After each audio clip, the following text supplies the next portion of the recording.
What's up, everyone, and welcome to the XP Podcast, episode 4 for Tuesday, March 22nd. As always, I'm one of your hosts, Mike Z, also known as DJ Ike. Joining me, as always, my co-host, the devilish destructor of dominance, the Birdman himself, Logan B. What's up, my dude? Hey, what's up, everybody? It's been a week of anger with Elden Ring, a week of excitement with the new GTA release, for the third time, and exciting news. Back to you, Mike.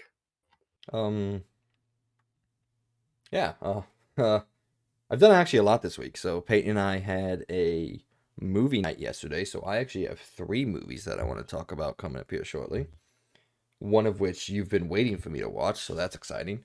Ooh, But other than that, work's been pretty good. Getting a lot more clients now. So it's been fun to.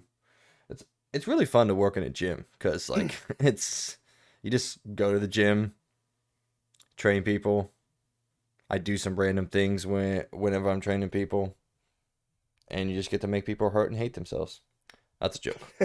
That's a joke. They hate themselves while doing it, but they like themselves afterwards. At least I hope they do. I don't know. Also, I started drinking this new energy drink brand. I'm moving away from Bangs and Reigns because they're expensive. So I was drinking this new Celsius Live Fit. whoa, what is Yeah. that? So it is supposed to be a more natural version of like the caffeine and all that comes with the Bangs. Has 200 milligrams of caffeine instead of 300, so I'm a little light on that. And it's a little cheaper. Obviously, it only comes in 12. Not obviously, I guess. It comes in 12-ounce cans instead of the bigger Oh, ones. But you can get it from Costco. are they 15. sparkling? Is that what they are? Yes. Like, is it spelled like Celsius, the temperature? Yes. Okay, yeah, and it's sparkling supposedly. Yes, I said that 3 Yeah. times now. What? Yeah. But you Yeah. know what? It's okay. I mean, it's 19.99 for a pack of 15 or something like that, so it's really not that bad. It's a decent price. Um, and yeah, it's How fine. much caffeine does it have? 200. You do not listen to me, man. I already said it's got 200.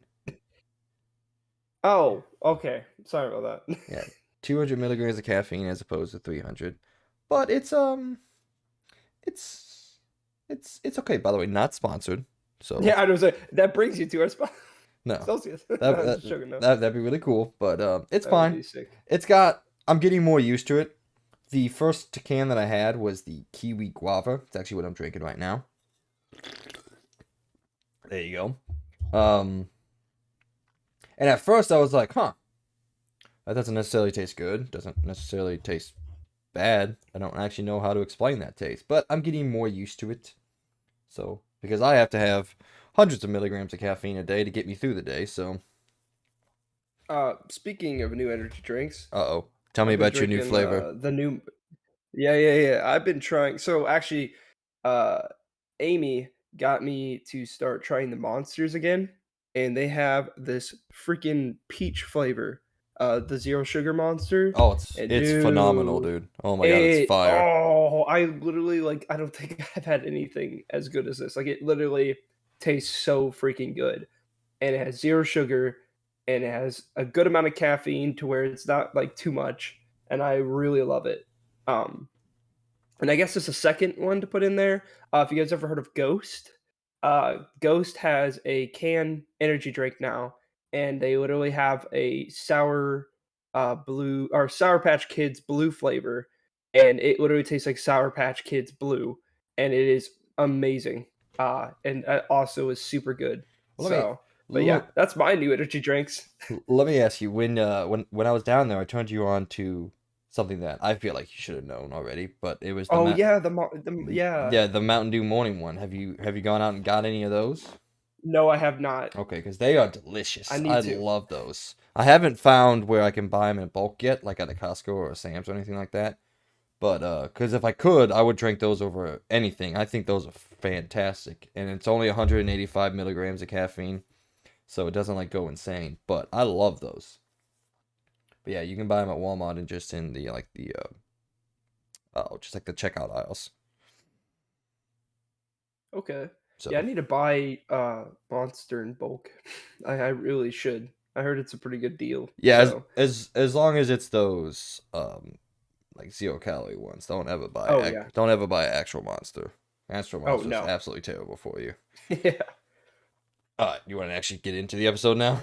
Oh yeah, yeah. Okay, okay. We got So on a bit of a tangent about energy. that's fine. That's fine. So just like always, we like to start the episodes off with a question, just to discuss things. It could be who to win in a fight. Would you rather anything video game related? This one's not exactly video game related, but it is on topic for some things that have been happening in the news the past couple weeks. So I wanted to say, who would win in a fight? The Deathly Hallows version of Harry Potter, or the Phantom Menace version of Obi-Wan Kenobi? Now, does that make sense the way I phrased that, Logan? Yeah. Yeah, that makes Okay. sense. Yeah, because I didn't want to do like, um, Yeah, like, the old Obi-Wan or or either the old Obi-Wan, oh my God, the old Obi-Wan, or the, like, Revenge of the Sith Obi-Wan. Because yeah. Harry Potter would just get clapped. He may still get clapped, I don't know. But, since this is on topic with the state of play that we'll be talking about later, and, obviously the Obi-Wan show coming out shortly, I figured this would be something good. So, what's your opinion? Where we go? What happens in this fight of essentially magical beings? Sorry, I had to sneeze real quick. Basically, who I think would win, even though Obi-Wan Kenobi is a very he's a newbie at the time of Phantom Menace. Um, I still think he would be Harry Potter. Because the thing is, yeah, Harry Potter is a great character, but he's really not the best magic user. Yeah, I mean, Even at his prime, he still isn't the best magic user. And I mean, Obi-Wan, even though he was a noob, or sorry, I called him a noob, a Padawan. newbie, A Padawan. Padawan. Yeah, and I know, but I'm just calling him a noob. Um, but he still defeated, spoiler alert if you haven't seen Phantom Menace, Darth Maul. And Darth Maul is, he's pretty strong. He's very strong. So, I mean, I think he could take on Harry Potter, even at his prime. I would say Obi-Wan could take him, even in Phantom Menace form. So, Yeah, I've been going back and forth because it's like there's so many like things you could say that the other one has accounted for. Harry Potter has his disarm spell. I'm like, yeah, but Obi-Wan Kenobi can control the Force. So it's like, Harry Potter has his attack spells. I'm like, well, Obi-Wan's got a lightsaber that he can block lightning with. So yeah. it's like there's a lot of tug of war going on and like tying that I've been going back and forth through in the last couple of days. I'm like, how would this fight play out? Like, what would it actually look like? Like, is Harry Potter's disarm spell able to get the lightsaber out of his hand? Or can Obi-Wan just hold the lightsaber? But even if it does come out, he can just call it back with the Force, right? And the same thing with Harry Potter's wand. Like, without Harry Potter's wand, he's just a normal human being.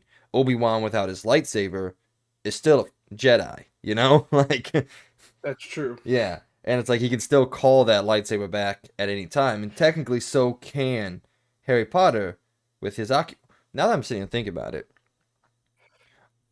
are the wizards in Harry Potter just less powerful versions of Jedis? Yeah, pretty much. But Because, the thing is, some wizards can use magic without wands in yeah. Harry Potter. So, but you have to be on a whole nother level though.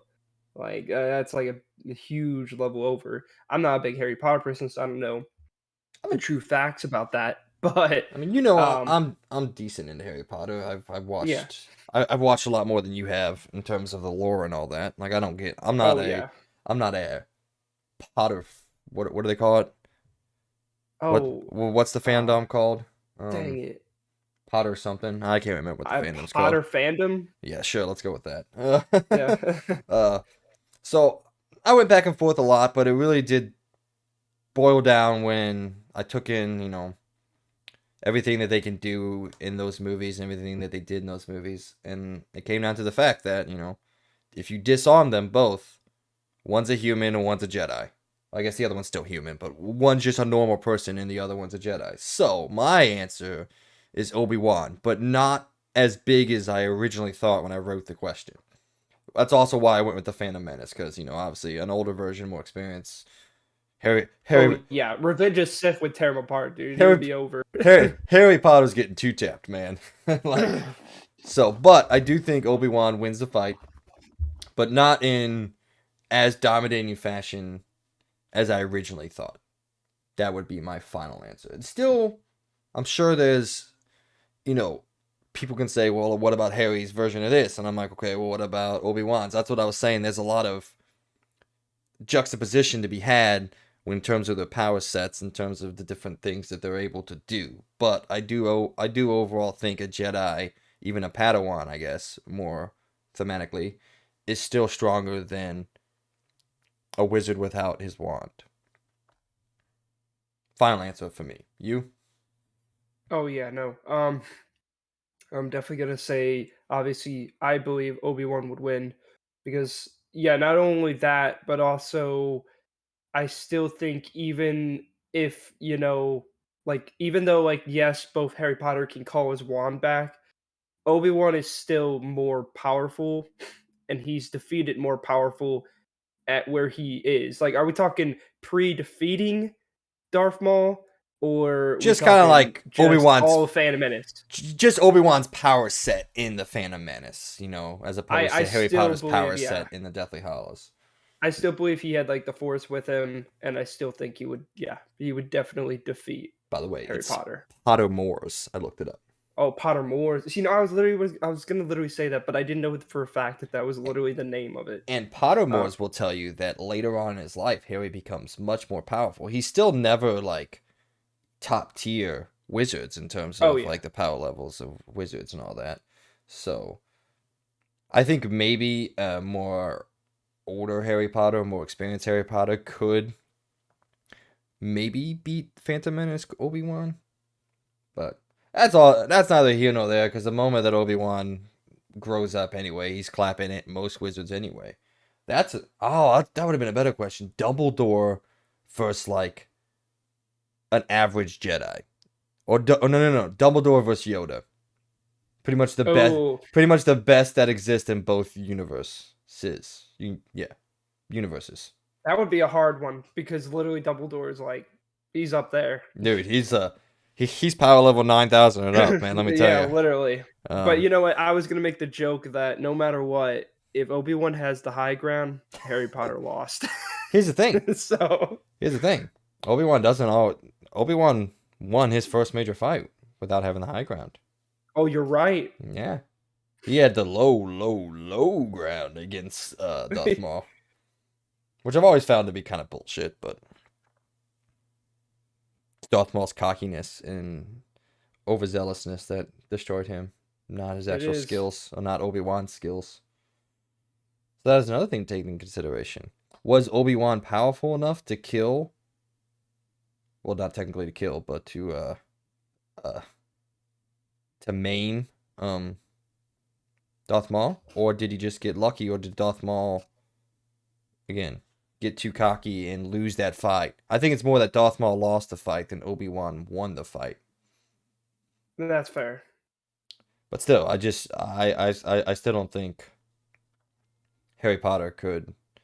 He could hold his own. He could be in the fight, but I don't think it's a win for him. Because I'm still just sitting here trying to figure out like how would the Force and magic coincide with each other? Like how would they play? Which one's stronger? Because like Obi-Wan could just do things. He doesn't have to say anything. Like Harry Potter's got to say things. Honestly, duct tape beats a wizard. You know what I'm saying? Yeah, I know what you're saying. Yeah. So I still think Obi-Wan wins. But yeah, no. The more interesting question is Dumbledore versus Yoda. That'd be crazy. I would almost have to say, quick thing. I'd probably say Dumbledore. Now I don't see, know. I still say Yoda. Like Dumbledore is incredibly powerful, but how does he win that fight? What does he do? Uh, who? Dumbledore or Yoda? Yeah, like what can he do to Yoda that Yoda can't defend against? Because like you will remember Yeah, but the. even Yoda, he still couldn't like, I don't know, he's still I mean, I don't know. I mean, I guess it really depends. I don't know. even if Dumbledore casts the Forbidden Curse, of Avada Kedavra, the Killing Curse, um, Yoda can just block it. Like he blocked lightning, and then that became a very common But he can thing to only do. handle so much though. Yeah, a lot. Yeah, I mean, yeah, he was able to handle a lot, but he's still I don't know. I guess I don't really know all of Dumbledore's skill set and what his abilities are to really throw into the ring. I just know he's pretty dang powerful, and especially that one scene where in Deathly Hallows, I believe, Dumbledore and Harry Potter are on that hill, and he's just basically destroying everything in his path. That's well, Um, spoiler what was it? alert. Uh, Well, I mean, Dumbledore it's been out for years. I'm sorry. Dumbledore is dead in Deathly Hallows. That is the sixth Oh, one. it's the The sixth one. Yeah. See, I don't know these things. half blood prince. Yeah, when he's on top of the hill. It's not a hill. It's Yeah. it's when they're in the middle of that lake and Yeah. all those creepy fucking things are coming out. And Dumbledore just like looks like cast like fire blast from Pokemon or something. Just like fucking throws ham. But it's like even then, like okay, so let's say he uses that spell. How would Yoda defend that? He could just jump out of the way. Like Yoda can defy gravity. He can't fly or anything, but like he'll just jump at him and slash him with his lightsaber as he's casting the spell and rip at Dumbledore's arm. Yeah. You know? That's yeah. It's like there's a whole bunch of these push and pulls when you're talking about these two franchises. But like, yeah, the wizards are extremely powerful and they can cast incredible spells. But Jedi's are Jedi's and they have fucking lightsabers. Like, And they literally have the Force, yeah, and literally the they Force can can be used at any moment. they can control anything.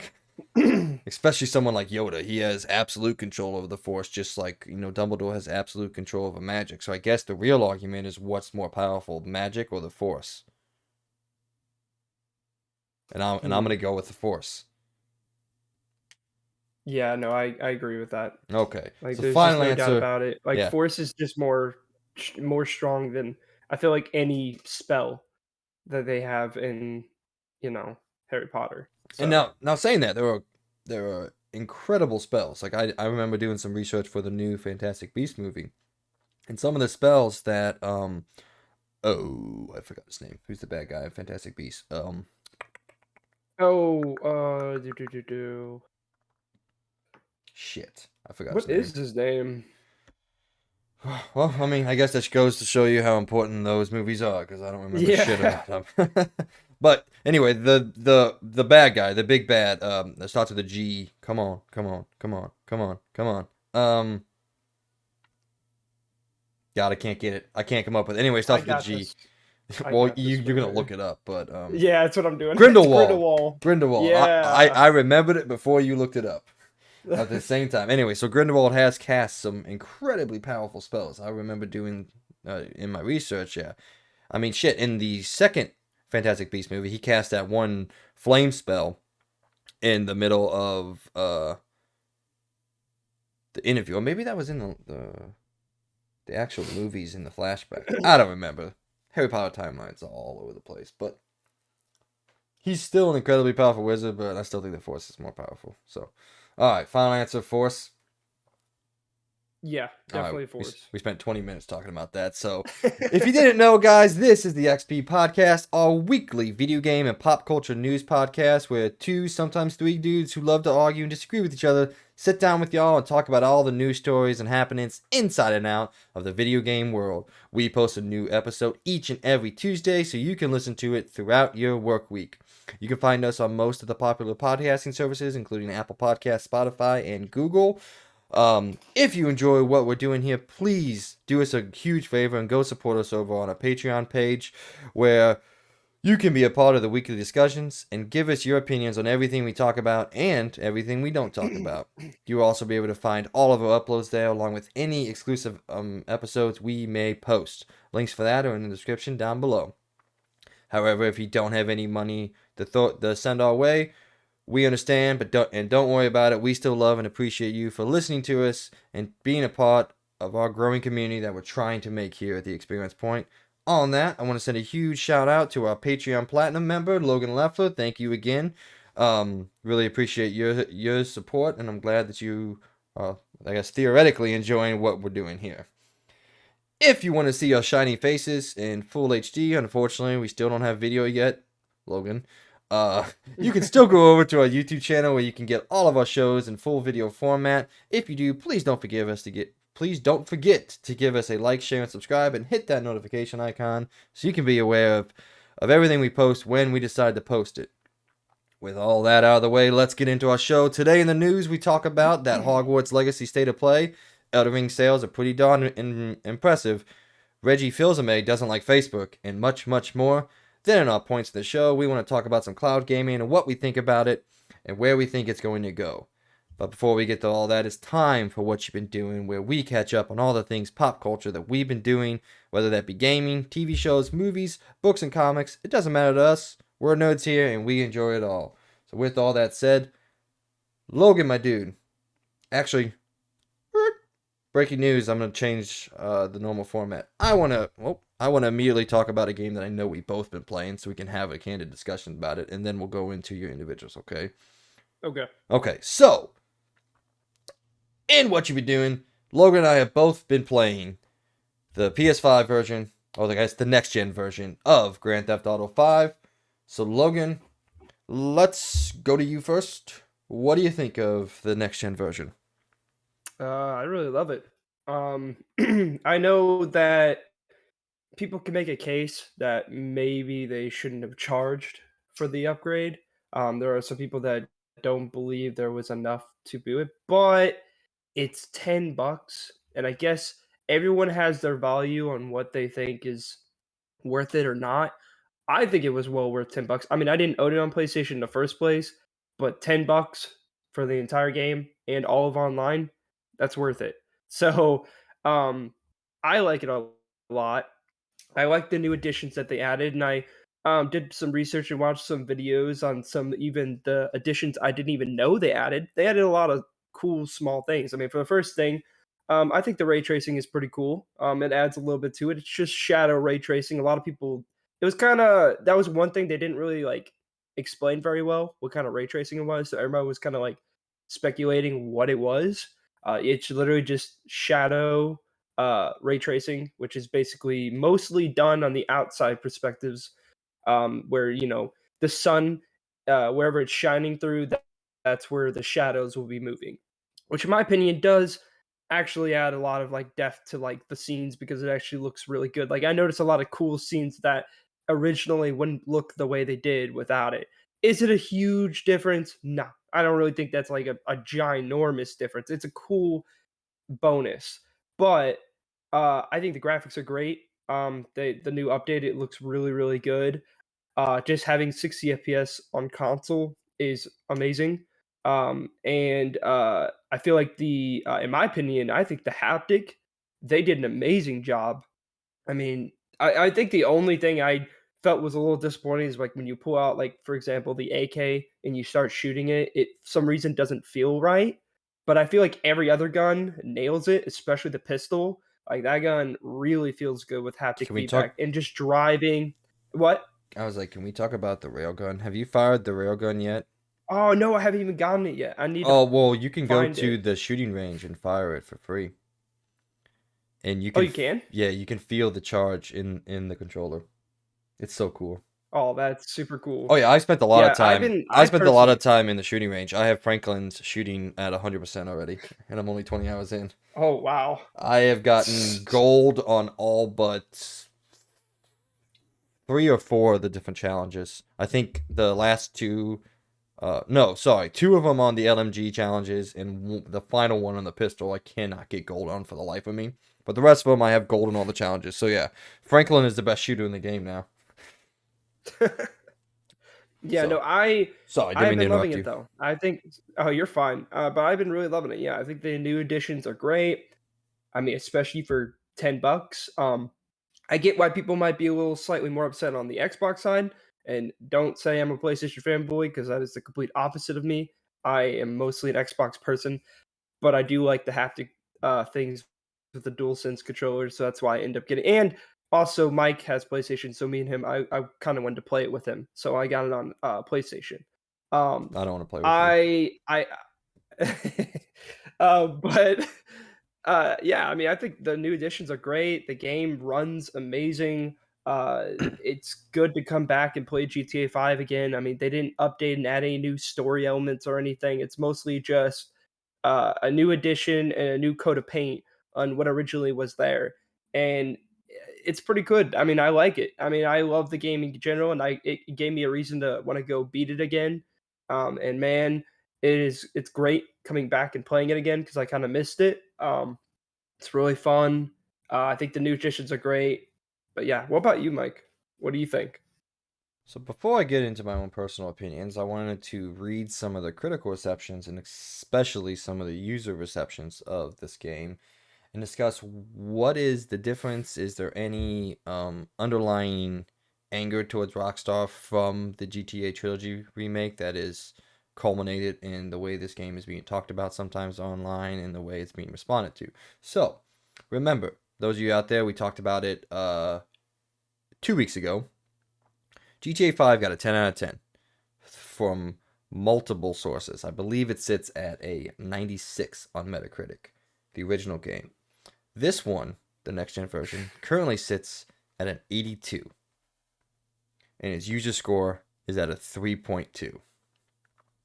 And one review I wanted to point out and get your opinion on this review and some of the things they bring up that I think isn't exactly fair to the game itself, the more denoting the game for Rockstar and the way they've done some of the releases and some of the things that especially they haven't released here. So this is Screen Rant's review. This is their summary. They gave it a 6 out of 10.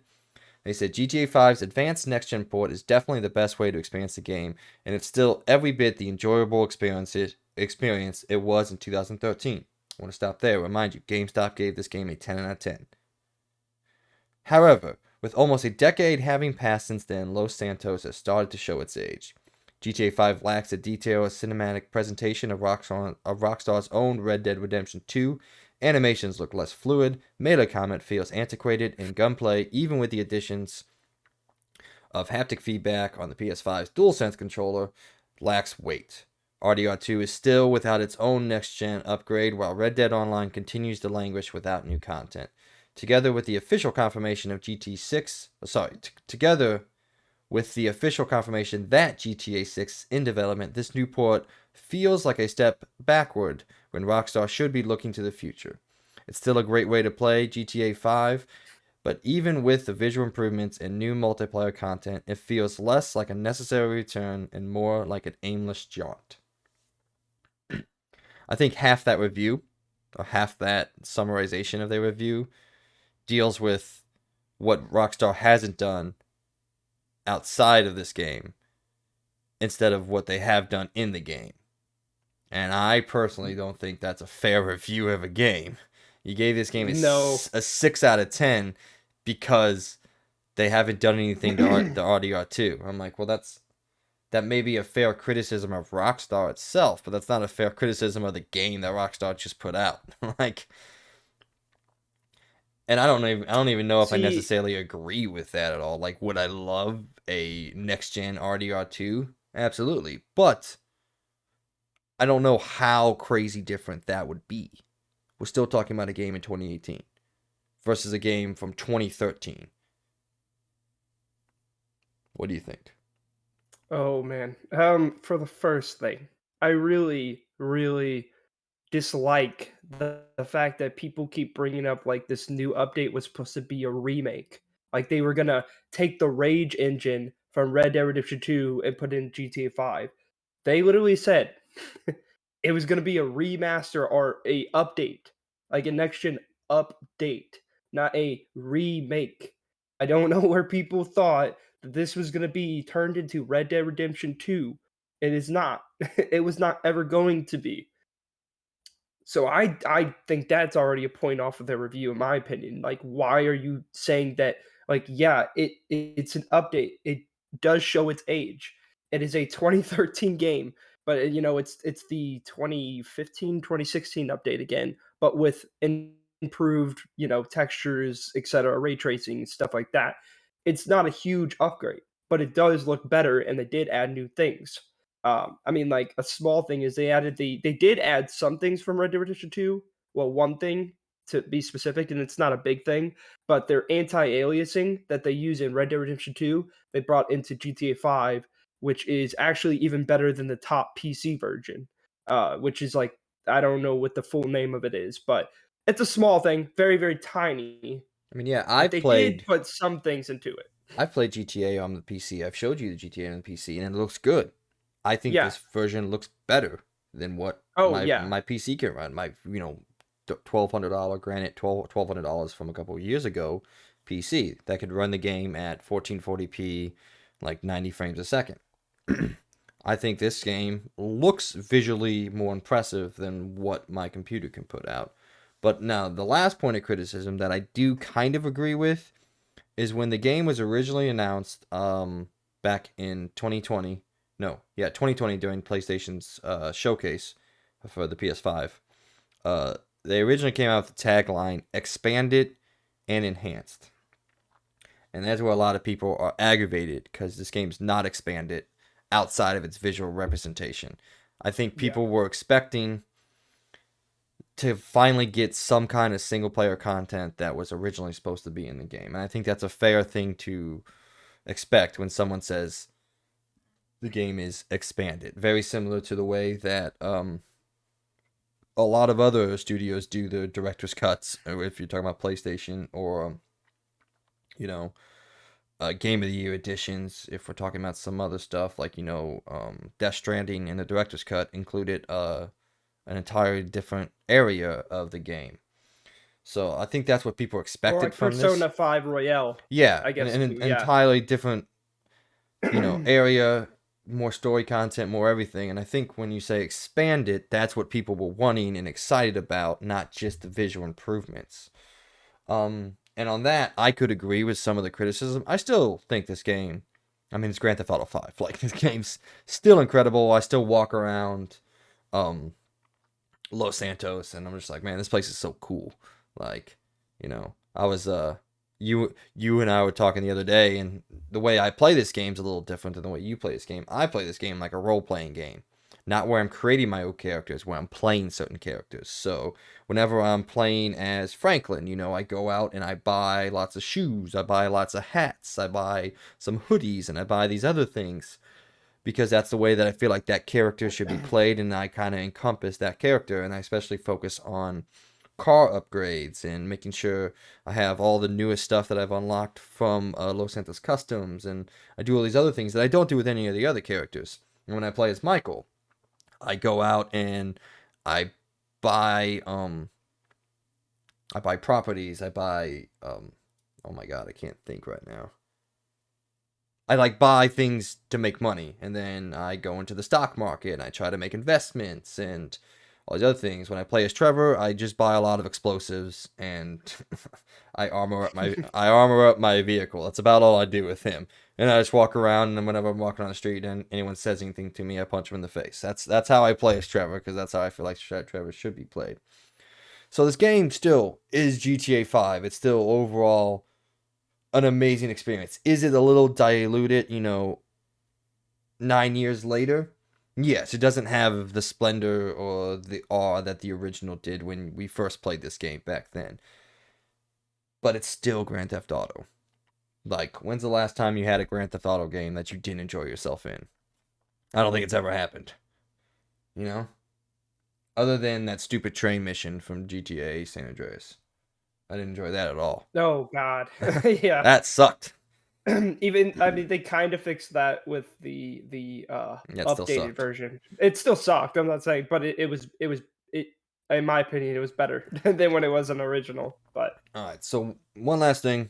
I'm gonna give my overall. I still think this game's great. If you like Grand Theft Auto, and more importantly, if you haven't played Grand Theft Auto 5 in a significant amount of time, excuse me, hold on. Oh, So, if you haven't played Grand Theft Auto 5 in a long time, like me, I played it last time when it first came out on PS4, so I haven't played this game in 7 years. This is a perfect time to jump back into it, experience it for a brand new generation in the best it's ever looked. One last thing I want to turn over to you is there any, I guess, leftover ill will towards Rockstar from the remastered trilogy that you think is kind of hitting with people on this game? Oh, I think so, 100%, because that original trilogy means a lot to the Rockstar fan base, They and fucked it up. they didn't just fuck it up; they majorly fucked it up because literally, instead of doing it themselves, they gave it to literally the mobile developers that already fucked up on those ports, and they literally just said, "Yeah, you guys make the remaster trilogy," and they didn't expect it to mess up or have problems. Like it, I was one of the people that actually was really excited for this. I remember talking to Mike about this. I seen that trailer, and there was a big split at that time. That was before release of what people thought of the visuals and didn't. I personally was really excited. I thought the visuals looked great. I thought they looked pretty good. I thought the upgrade was it was big enough, but it wasn't like, a full on remake, but it still looked better and they were adding new additions and I was excited. And then it came out, and then you notice that they literally were just lazy developers that literally used AI to fucking remake everything in that game. And it is so bad because literally, even still to this day, I'm pretty sure there's signs and stuff that literally don't even have all the words on it. Some of the designs aren't even close, and the people's faces are kind of horrific sometimes. And it's like, how? Like, I don't get why Rockstar didn't look at this and say it's not done yet. They just like put it out there. They should have stepped in and quality check where it got released because it was definitely not up to par. And I don't know where it is today. I haven't played it recently. I kind of want to go back and see where it is now. They did update a lot of things, but it's still not good enough for what I've been hearing. But I do want to go back and check it out because they had a lot of new updates. But in my opinion, that kind of soured all taste for GTA for a lot of people, and I think people going into this upgrade, I think a lot of people were just assuming not only that it was going to be the same disaster, but they were probably also expecting them to do more because of what they messed up with in the other one. So I guess yeah, I think it did sour a lot of people's taste with Rockstar in general. I mean, I'm not gonna lie, there's also some other controversy with Rockstar right now that they full-heartedly deserve with suing everyone that has the name Rockstar, um, or something like that. So it's Rockstar and some other things. Like they are literally suing small companies and making them change their names because it has Rockstar in it. And since they're a big company, they can do that. Hey, it's So it's it's not as that's a bad whole nother as topic. But yeah, no, it's not as bad as a couple years ago where Monster Energy sued that Ubisoft game because they had Monster in their title.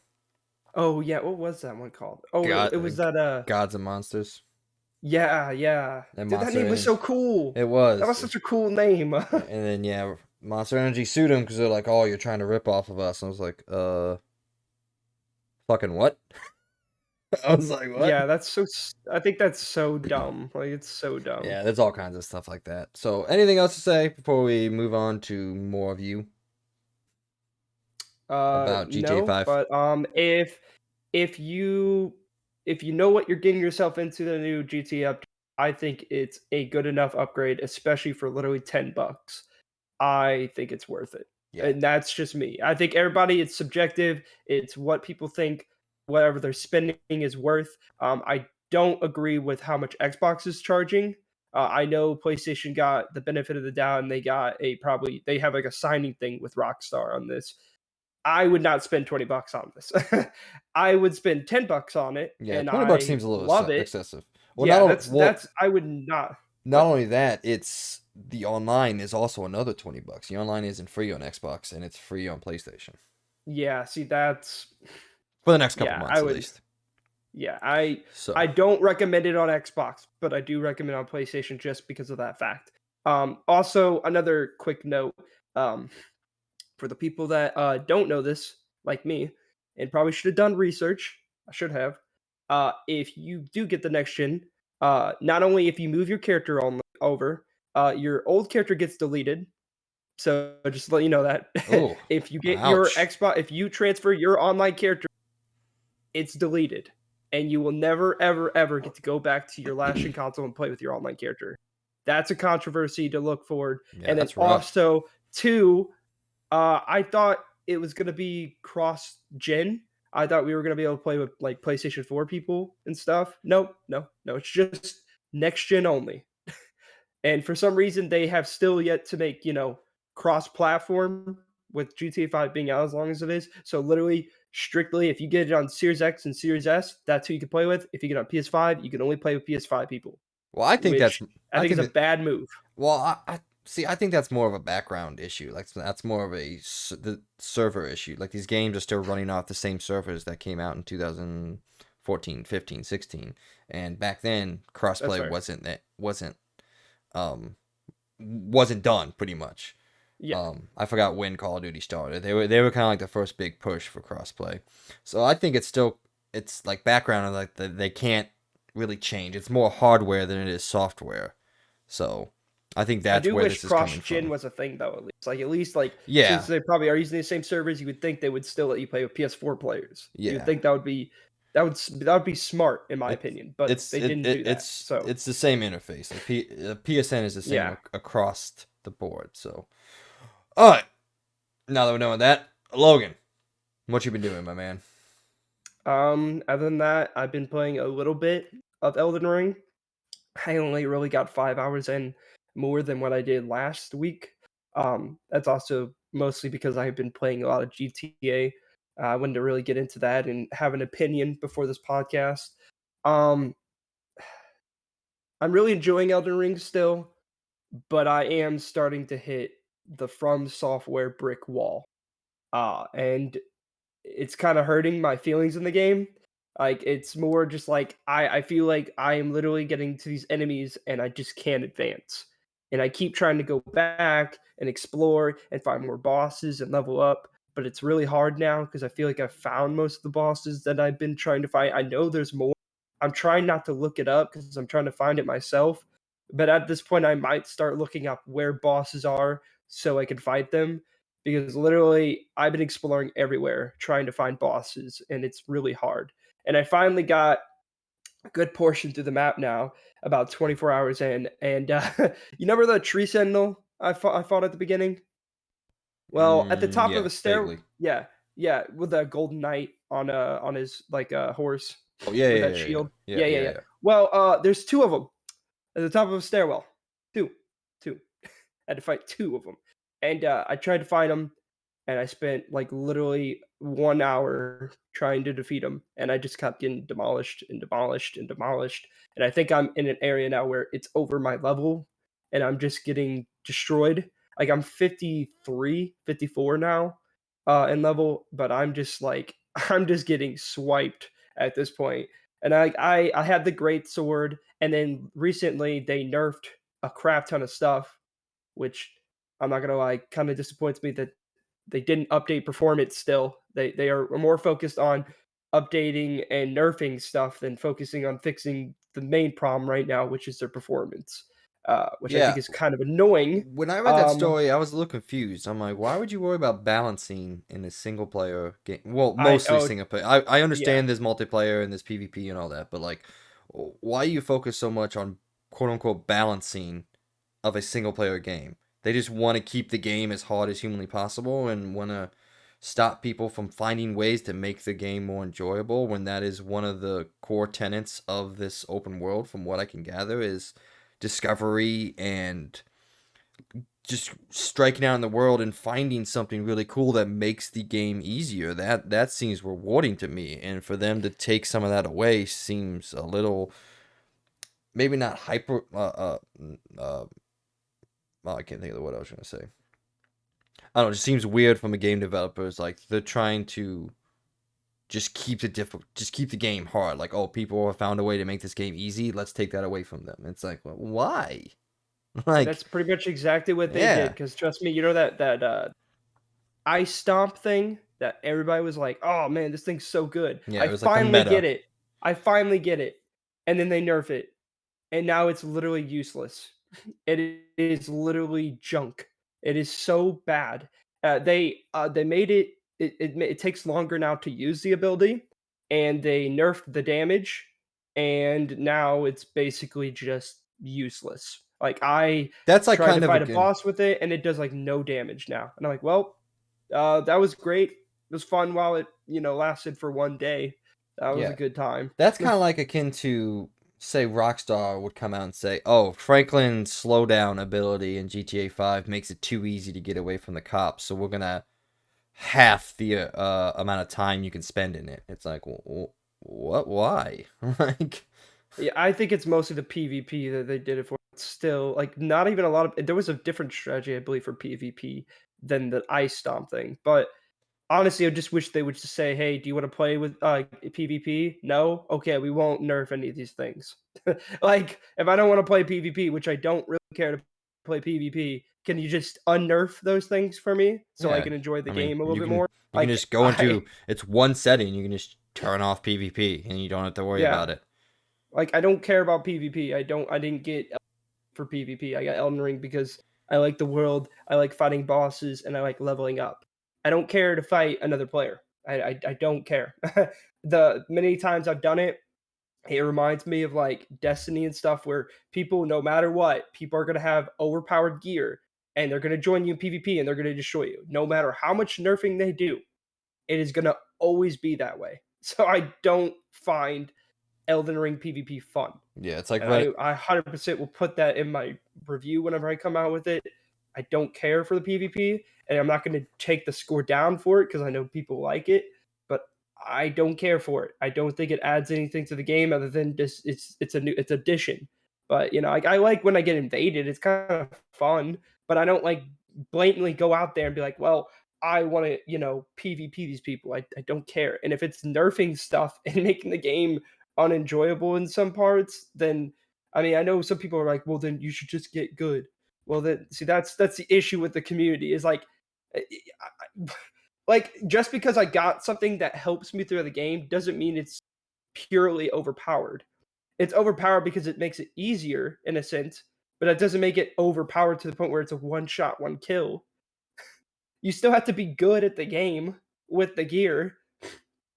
I just, Yeah. yeah, Overall, that's my thing with Elden Ring right now. Is I think it's a really annoying that Elden Ring decided to nerf things and focus on all these other things instead of focusing on their main issue right now, which is literally performance.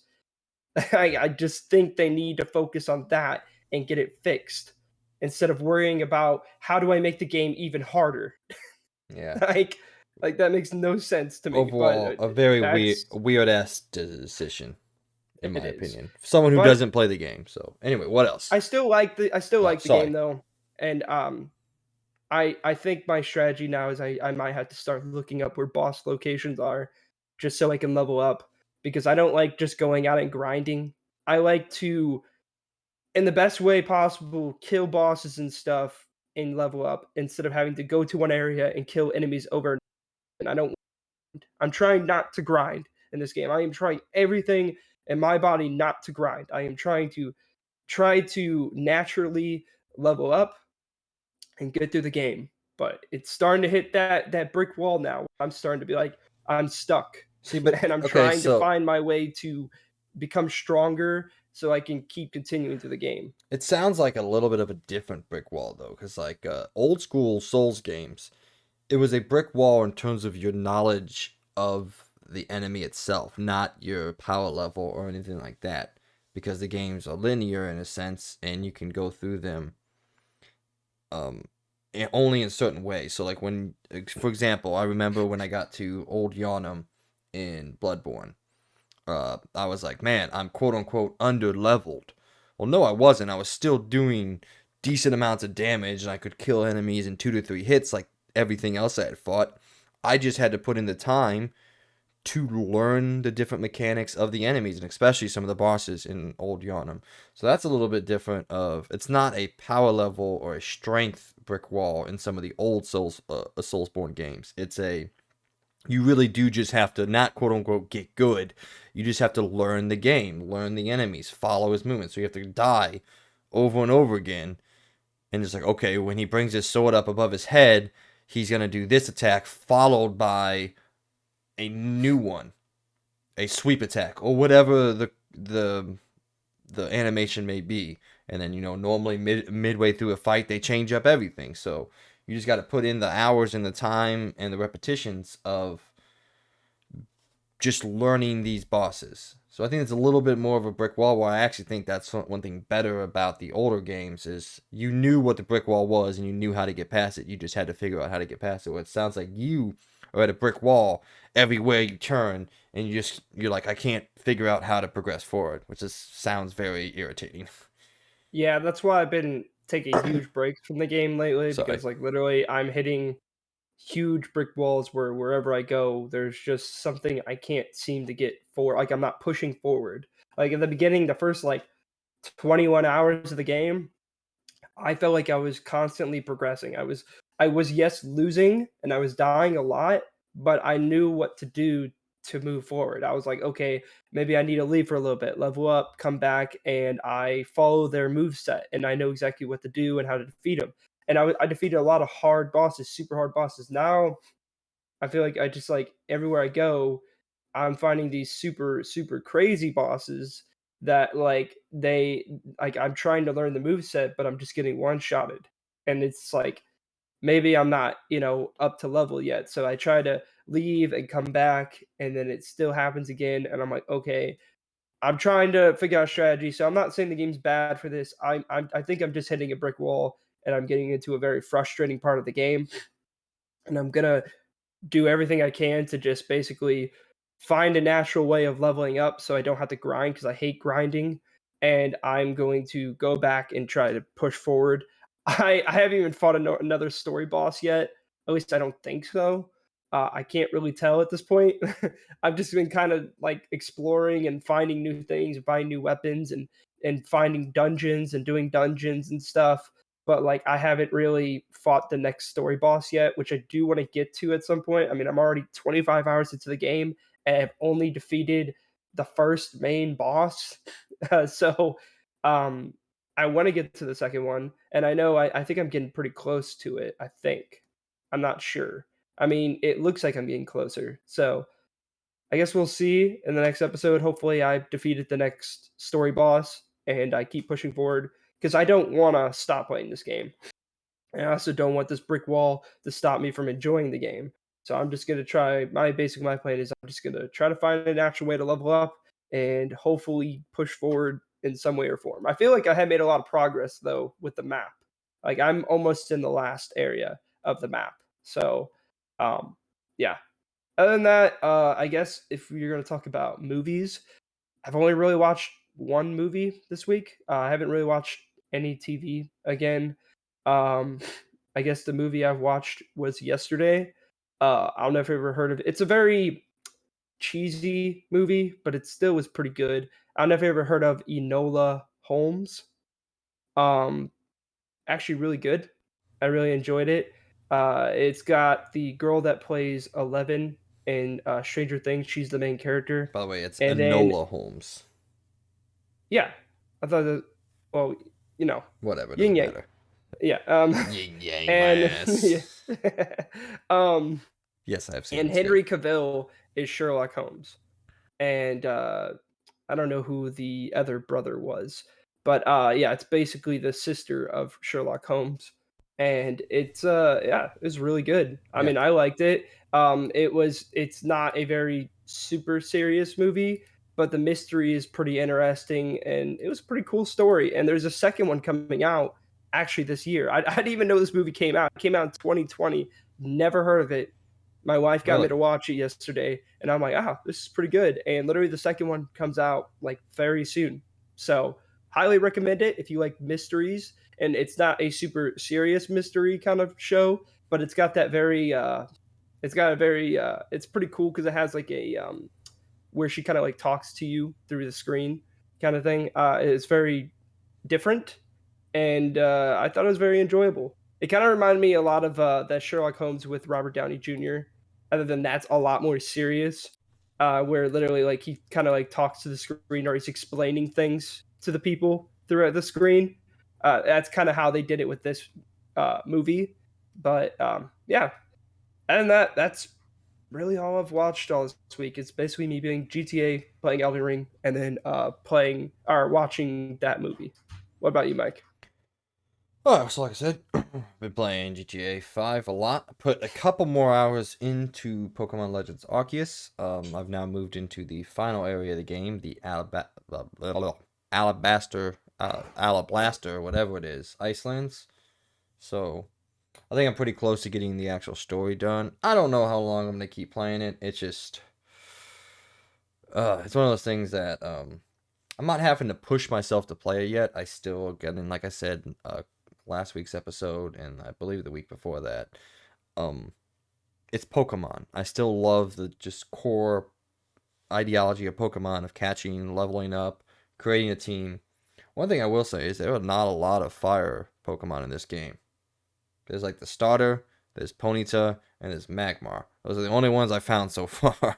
And I'm in the point of the ice thing, and I'm like, man, I really need a high-powered fire Pokemon, and I don't have it yet. So, and I haven't found an ice storm, I saw a firestone to get my Ninetales yet. So, but my opinions haven't changed too much in the game. It's still fine. It's a good Pokemon game, but I wouldn't say that it's the genre defining game that some media outlets out there have said it is. I actually think, in terms of its genre, it's actually a pretty poor open world game. There's not a lot going on. But I do think it's an interesting step for Pokemon, and I want them to continue the aspects of it, like they sound like they are doing with the open world, but I want it to be more modern day Pokemon set in an open world, which I hope we're getting. It sounds like we're getting. I know you're not happy with the mechanics of the game and the catching mechanics and the battle mechanics, which I don't really care either way, whether it's real time or open, or more traditional turn based. Doesn't really matter to me too much. I care more about the world structure, and if we are getting what I hope we're getting, I think Gen 9 should be a phenomenal game. But that's all I've really been doing in gaming. Said just GTA 5 and Pokemon. Other than that, movies. As I said, I watched 3 movies yesterday. My girl and I had a movie day. So the first movie we watched was Tears of the Sun. Don't know if you've seen it or not. I've seen it plenty of times, but she had never seen it, so I wanted to show it to her. It's an old, well, mid 2000s war movie. Really great. It's got Bruce Willis before he sucked, uh, um, as the lead. And be warned, those of you out there who for some reason haven't seen the movie, it does have a couple difficult scenes to watch. There is a scene in a village that is pretty horrendous to watch. It hurts sometimes, um, and it's just kind of hard. Have you seen it? I have not. No. Do you like war movies? I think we talked about this a couple weeks ago. Mm-hmm. Dude, war movies are like my favorite. I You, love war movies. you should watch it. It's on Netflix. It's okay. All right. Yeah. Okay. And moving on. Second movie we watched is a movie you've been waiting for me to watch. Finally got around to watching Free Guy yesterday. Hey. Okay. Really enjoyed it. Um, thought it was just a lot of fun. I Yeah. mean, didn't do anything special or anything like that. Thought it was a lot of fun. The ending when he's fighting, dude, goes Mm-hmm. off in terms of video games, man. Okay, quote unquote spoiler alert. There's 2 franchises that their actual theme song starts to play, and I just had smiles on my face, and it really goes off. And there's one cameo that both me and my girl laughed out loud in, and then we were actually theorizing how much he got paid for that essentially 2-second clip that he was in the movie for. You know what I'm talking about, right? Oh yeah, I do. Okay, yeah. that was awesome. You know, the other Disney property when the theme song starts playing, really cool. So overall, enjoyable movie. I actually liked the smaller, not Ryan Reynolds leads. I forgot their names, but the female and the male video game designer. I actually thought they did a pretty good job. I actually enjoyed them. I thought they were decent in terms of acting, and the characterization was pretty good as well. Again, nothing special. It is a fun and entertaining hour and 54-minute romp. The third movie that I watched is a new movie that came out on Netflix, and I really enjoyed this one. Another Ryan Reynolds movie called The Adam Project. Have you seen or heard anything about this movie, Logan? I have heard about it, and I've been wanting to watch it. Me and Amy have been planning to watch it at some point. It is We haven't yet. it is pretty darn good. Really? Okay. Yeah, very very Marvel heavy in terms of the people acting in it, and it actually leads to a couple cool interaction and a couple cool little uh I guess what's the word? When a designer throws something in that's alluding to another property. What's that called? Easter egg? Easter eggs. Yeah, there's a couple cool Easter eggs. There's especially one huge Easter egg that I recognized that she had no clue, and I was like, that was awesome. So, but really good. At points, it's a little over directed, and what I mean by that is there's certain ways that they film the fight scenes with a quick cut and a swooshing camera that they add audio sound effects to during the camera swooshes. And I'm like, it's getting a little overproduced. It's like someone went in there and was like, oh, we gotta add an audio effect every time the camera swooshes or cuts. And it's like, it's a little bit overproduced in that regard. But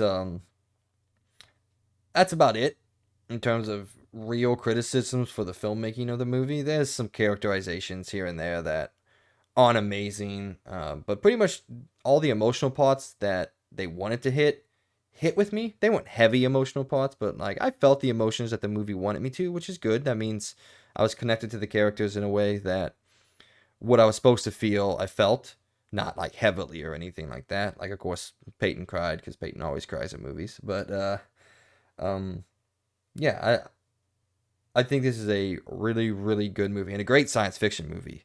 The science fiction in it is very based in fiction, which I know is a core tenet of the genre. But this is like very realistic in the way they do it and the way they explain things. Like, yeah, this could 100% happen. So cool stories. Oh, sorry, my bad. Cool characters. Good story. The movie's beautiful. It looks good. It's a very pretty movie in terms of its visuals. There's one scene where clearly they didn't have as much money in the visual effects as other studios that have attempted the same sort of style. There's a de-aging style in it that clearly they did not have as much budget to throw as something like Disney or something with some of the aging and de-aging techniques that they do. You could clearly see that this one was like a more low budget de-aging tech, and that was a little distracting, but the scene's only a couple minutes, so it didn't pull me out too much. But other than that, yeah, I think if you guys like science fiction, if you like Marvel characters acting in another movie that is sometimes have connections to the Marvel verse in terms of Easter eggs, this could you could get some you can get some enjoyment out of looking at and trying to find some of the different aspects that there are. And so there's one Easter egg at the end that is alluding to a non-Marvel property that I loved. I paused the movie and told Peyton what it means and all that. I really loved that, and I recognized it. So other than that, that's all I got. I got nothing else. So do you have anything else to say? Are you gonna watch? You said you were gonna watch the Adam Project, right? Oh yeah. No, Yeah, I am. yeah. I'm actually really excited to see that movie. I've been seeing all the previews, and me and my wife Amy, we've been really wanting to watch it. So I mean, yesterday we were literally talking about it. So hopefully soon, within this week. So next week I'll probably talk about it. Um, I will be watching it. So All right. Well, that was what you've been doing, where we go through. Well, I did not sound excited saying that. That was what you've been doing, where we go through everything that we've done throughout the week with you guys and let you guys know where we are. Now we're going to go to Around the Point, where we go around the video game world and talk about all the different showcases, state of play, news stories, everything that came out this week. So let's get deep into it, starting with that Hogwarts Legacy state of play. For those of you that didn't watch it, PlayStation and Warner Brothers got together, showed a in-depth look at Hogwarts Legacy. We got about 14 minutes of direct gameplay and about 5 to 6 minutes of the developers talking about the game in depth, talking about the different components, gameplay mechanics, all these other things. I want to go to you, Logan. Start us off. What were your overall reactions to the Hogwarts Legacy state of play? Oh boy. Um, First thing first. Wow. Uh, this game. I'm not a big Harry Potter fan, as you probably heard from the very beginning. I'm not really in depth into the knowledge and lore of what Harry Potter is. But the knowledge I have from watching the movies maybe once or twice with my wife, and her explaining everything to me and trying to explain the lore to me. Um, I'm actually really excited for this. I'm even more excited for my wife to get to play it because I want her to have an amazing Harry Potter game. I feel like for me as a Star Wars fan, I get plenty of good. I mean, especially the new Lego Star Wars game coming out. Um, I get so many good games, and I feel like Harry Potter does not get that. They always get very okay, mediocre games. So this game looks awesome. I mean, it looks literally like a fever dream for a Harry Potter fan. There, you get to literally, you have all of Hogwarts to explore, and then that's not even it. You get the open world too, and it even goes past the areas that you've seen in the movies. So you get to see even more lore and stuff, and it looks awesome. I mean, literally, you can ride the they're called griffins, right? Is that what they're called? Well, there's Griffins, and then there is. Oh God, What is it? Peyton's gonna slay me A for not knowing. hippogriff. Hippogriff, yeah. Hippogriff. I was My like, wife with the knowledge came in yeah. clutch. I was like, Peyton's um, gonna slay me for not knowing this, but and then you also get to ride the brooms, obviously, which I'm not gonna lie, I don't know if they're gonna do it, but I wonder if they're Quidditch. gonna do Quidditch Oh God, in any I way or the form. moment If that I they saw do him Quidditch, riding on the dude, I will broom, I was die. like, yep, Like let's that get would a be Quidditch mini crazy. game. Dude, Yeah, I mean the game already looks amazing with all the content that they've shown us and all the things you could do and the way you can build your character and play style and what how which by the way I also looked this up too. You can, for people that don't know this, you do get to choose the house you have to start with. It doesn't choose for you. I didn't know that. They oh didn't yeah, really yeah. say, but I looked it up on their website and you could choose. Which I do think it would be kind of funny if there was a toggle where you could turn it off and have it choose for you, just because then it would feel like you're really in the That's Harry really Potter cool. universe. Yeah, yeah, that's That would super be pretty cool. cool. But I'm actually really excited for it. The graphics look great. Obviously, I noticed there was some technical issues, some frame rate issues, especially in Draper. But I gotta appreciate that they were showing it for what it is and where it is at the moment. And I still think it looks amazing at the moment. The cloth physics, the particle effects with the freaking magic that you use. I love again how you can change your playstyle to however you want. So if you want to be a very stealthy, I guess, wizard, or if you want to be a more in the action kind of person, you could do that and build your repertoire or whatever, whatever skill set you want to have. I couldn't even say that word properly. And it just, and then the open worldness and being able to explore, and there's like a lot of side missions. It kind of reminds me, I guess the best example I have is like, I guess it's kind of like what game would it remind me of? I guess it's like Assassin's Creed in a sense where it's like open world and you get like quests and stuff. I'm trying to compare it to something else. It probably better than obviously Assassin's Creed, but like it's I got, kind of got like a Skyrim mixed with Persona vibe, with the school and the yeah. classes set in an open world with real time combat. So I kind of liken it to like a Skyrim meshed with Persona style. But yeah, it looks phenomenal. I can't wait to see more. Um, it's, I, in my opinion, believe it's going to be delayed. I don't think it's coming out this year. Gonna ask you if you Especially thought it since they hit. said holiday. Especially since they said holiday. I I feel like from past experiences, other games, et cetera, when they say that, it usually means it's going to be delayed. So I have a feeling it's coming out in 2023, which is totally fine. I think they should take all the time they need to because they need to nail this game. Because if they nail this game, this is going to be the best Harry Potter game of all time, and it will probably sell more than they'll ever know. I mean, there are so many freaking Harry Potter fans out there that will die to play this game. So yeah, I hope it's amazing. From what I've seen, it looks amazing. It has a lot of cool features of the companions, the side quests. Just the I wonder how they're gonna do the classes. I wonder if it's gonna be only story or if it's gonna be something you could do if you just choose to do it. Like you want to learn more knowledge about, what is it called? Um, the dark arts class, like let's say you're like, okay, I want more knowledge, experience in this certain section of my skill set. I'm going to go to the dark arts class and learn more to level myself up in that certain section of my skill tree or something like that. Um, I'm excited to see more. It definitely has hardcore vibes of just Harry Potter and its universe, with all the cool magic things and weird things that like the mystery of the story and all that. And I'm actually really happy that J.K. Rowling has almost nothing to do with this game, which I'm very happy about. I like that they are literally just using the books and movies of hers, and she has no part in this. She's pretty much the sidelines because she gave them full reins to make this game.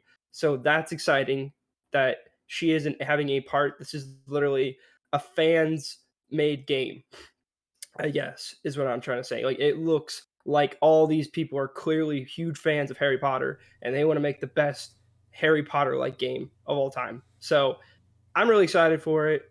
What do you think, Mike? Well, I wanted to ask you one thing.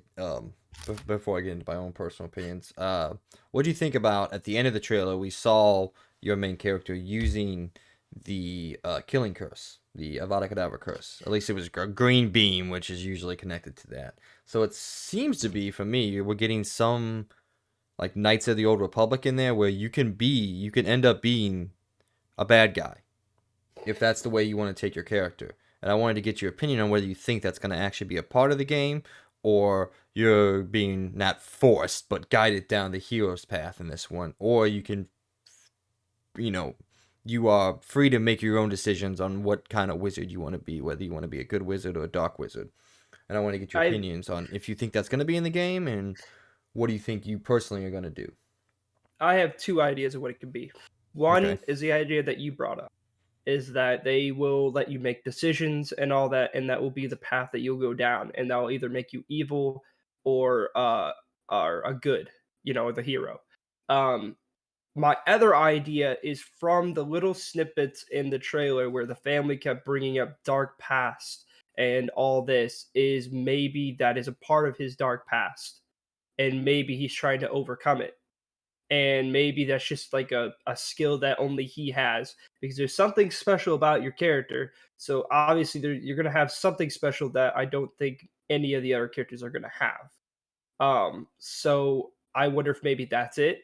Maybe there's some lore thing with that, where she, any character you build, has the abilities of a dark wizard or an evil wizard, or it's a dark art.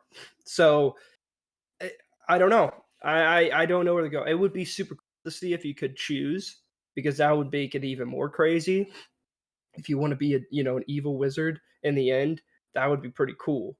Uh, but in my opinion, how I think it's gonna go, I think it's gonna be a part of he or she's dark past. Um, so that's how I think it's gonna go down. So it's like kind of like if Darth Vader would end up being good, like he has the ability to tap into the dark side, but he maintains his good standing. If that Yeah, was, yeah, so something like that. So that's what you think it's gonna go. I think it's gonna go Knights of the Old Republic.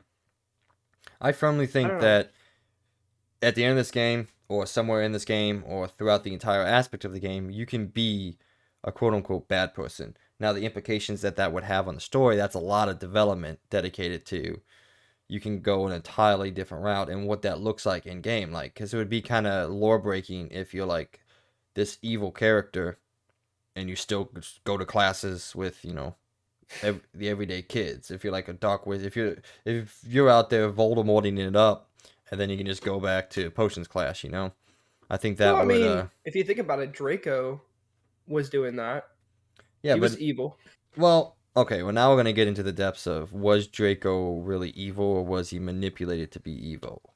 Because I Well, think okay, that's that's well, yeah, I would yeah, probably say that's manipulated some better. of like your nature/nurture argument that I think credit where credit is due. Don't want to give too much credit to it, but Rowling did a good job of creating that character and writing that character in a way that you questioned how bad was he really. Like, yes, he's not a likable dude, but just because you're not a likable dude in you know everyday aspects, some people call me an asshole, but I overall think I'm a good person. Like, I don't do anything terrible. I'm not out there capping fools on the streets. So I think that was a good argument. But we're getting a little off topic. So overall, I liked what I saw. I'm gonna maintain skeptical because that's who I am as a person. Modern day video games have taught me nothing except being skeptical about things that look cool. And that's an unfortunate aspect to have as a fan, a huge fan of the video game industry. Um, but overall, everything that they're saying seems, like you said, to be the quote unquote perfect Harry Potter game.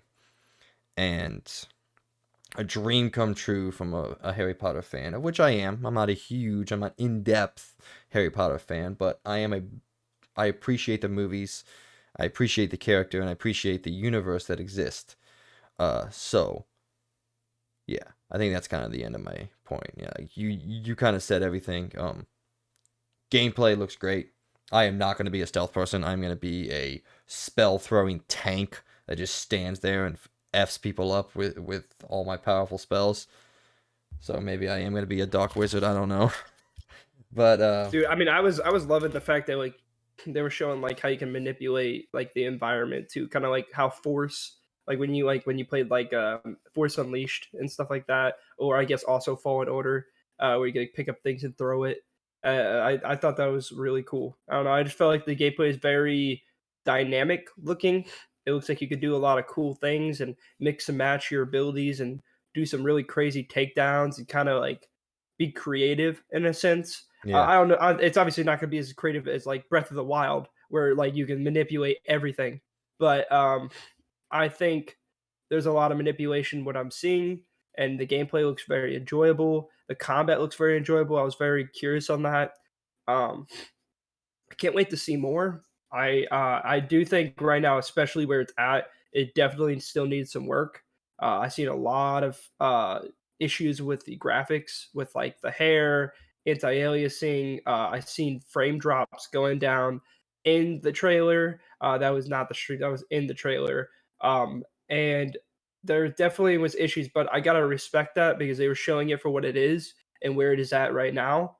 So I hope to see, and it looks really good still. Like yeah, it still yeah. looks good. Like if it comes out and it still has some issues, I'm not expecting this game to be Red Dead Redemption 2 or I guess Last of Us 2 with graphics, etc. Like I don't know. this is their first big game, and I want it to be at least good enough. As long as they nail the gameplay, the story, and just how everything is done, I could care less how the graphics look. I just hope it is like the best. And again, I'm not even a big Harry Potter fan, but this game looks awesome. Like it looks super cool. Well, it's not the first big game. It's the first game in this Well, Harry Potter. universe. Yeah, yeah. Yeah, it's not the first like massive undertaking, but yeah, I think, and I'm echoing what you say. I'm probably a little bit more skeptical than you are, just because I'm skeptical of video games anymore. I've had that fanboyish sheen worn off me enough times to be able to see something like, yeah, this all looks great. What's the next 40 hours going to be like? What's it going to be like? How in depth is the castle going to be? Which credit where credit's due, the castle looks like they absolutely fucking nailed it. It looks like there's hidden rooms you can discover. There's um there's a lot of depth to the castle itself, and that makes me a little bit worried if they put so much time and effort into the castle. What does the open world sections look like? Are they going to be filled? Is it going to be interactive? Are you going to have towns other than just, I know Hogsmeade is in the game, but how much more is out there that you can go and find? Or is it just going to be a more just open environment that you can explore freely, and maybe there's some secrets here and there, but they use the open world as more of like a narrative tool, whereas the real brunt of the world building is set in the castle itself, and then maybe in Hogsmeade as well, because they'll probably go pretty detailed with that, because that's a big part of the universe. So that is my one big worry, that the open world's going to be quote unquote boring or empty because there's so much effort being tossed towards the castle, and yeah, I guess that is one of my big worries. But everything else said visually, it looks fantastic, even through compression, even through all the YouTube compression and everything. It visually looks impressive. Combat looks really cool.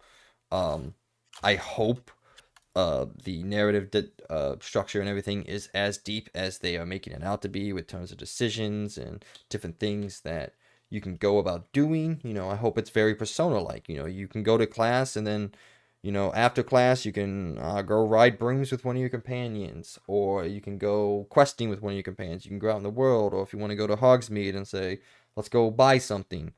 I hope it's kind of free and open to you outside of the narrative structure of the game, where you can kind of just live in the Hogwarts universe in the world, or the Harry Potter universe, and live in Hogwarts the way that you want to live. If you want to go home, go back to your room and study up on your potions making, if you want to be a potions driven character, or if you want to go study up as like you said, you want to go study up on the dark arts, you can decide to do that. You can just go back to your dorm room, quote unquote, and just do that.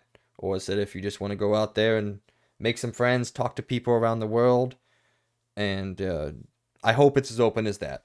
Do I think it's going to be? I don't know. Maybe, maybe not. That's what I hope it's going to be. Whether they can do that with all the development time that they've clearly put into this. So let's hope. But yes, I do agree with you that I do not think this game hits 2022. I know they announced holiday. I don't see it happening. I mean, that means you would have to go gold in what, 5 months, 5 6 months. Normally games go gold a month and a half. So unless they're aiming for like December, the latest time. But then, as we've already talked about, you put your game in December, you're one mistake away from having to delay it to next year, or one visual setback or anything like that. Maybe Q&A doesn't go that well, and you find a bunch of bugs, anything like that. But one thing I did want to say, this game's being made by Warner Brothers. There's another franchise that Warner Brothers owns that I want the same treatment done. I want this game in the Lord of the Rings, set during the War of the Ring time. I know we've gotten a bunch of RTSs set during that time. I know we've got a bunch of other things, but I want an open world RPG set during the War of the Ring. I'm just going to say that, Warner Brothers, I know you're not listening, but if you are listening, there's that one random person that works at Warner Brothers Studios that's listening to this game. Please make that game. Please, for the love of God, make that game. Because Lord of the Rings is better than Harry Potter. Moving on to... okay, but realistically, anything else you have to say? Any glowing remarks you have to say about the state of play? Just I mean, I know I probably shouldn't keep my hype up, but I have a lot of hope for it, and I really do want them to nail it. So, um, yeah, I can't wait to see it. I mean, I don't know, I'm just really excited for it. Okay, before we move on, I want to sit down and have a candid conversation about everything outside of this game and the things happening within the real world and the Pottermore universe as a whole. And obviously, I'm speaking towards J.K. Rowling and everything that's going on about her, her statements, her stance, her, I guess, politicalness behind everything. Um, what is your reaction to some of the things that happened this week during the state of play? And I don't know if you paid too much attention, but I was paying pretty heavy attention. There was a lot of video game outlets and medias that just refused to cover it. They said, "Hey, the state of play is out. You can go watch it here. We are not going to be covering it because we don't believe and we don't stand with J.K. Rowling and her beliefs and her hurtful comments towards a certain aspect of human existence. So I want to get your opinions on this first because I have some really detailed opinions about, well, not, maybe not detailed, but I have my own opinions about it and what you think is going on out there. So I didn't know about all this actually. So this is all new to me. Um, well, for the first thing, don't be going at these developers and acting like they're part of her political thing because they even say blatantly, this isn't, she isn't like, yeah, it's her work, but she isn't any part of this at all. Um, which kind of sucks because I mean, no matter what, it has the Harry Potter Hogwarts name, so people are gonna take it as it's J.K. Rowling. Or Rowling or Rolling, Rowling. Doesn't matter. One thing I did want to point Yeah. out before we get too heavy in there is this is coming from the video game outlets. I've been on YouTube pages and I've been on a couple Reddit posts, and it seems like the majority of Potter fans are able Mhm. to separate their like for what she created versus the creator itself. So it seems like in the fandom, there's not as much divination as there is in journalism and video games media towards this game and towards the developers of this game. So I did want to throw that in there. That it seems like, at least from the couple hours that I was on YouTube and I was on some Reddit posts and all that, it seems like there is a majority towards supporting this game and what it represents and the people behind this game, as opposed to supporting Rowling in her endeavors by supporting this game, if that makes sense. Yeah, but I don't know, I just think I'm just mainly when I look at the game, I'm just looking at the game the person of who made the lore that is a part of making this game. I don't really. I mean, I guess if that's how they want to stand, then I guess that's how they stand. I just hope they don't diss on the work that these other developers have put their blood, sweat, and tears into to make this game. They want to make the best Hogwarts Harry Potter game, and they're not doing it because of J.K. Rowling's political views. So I I don't know.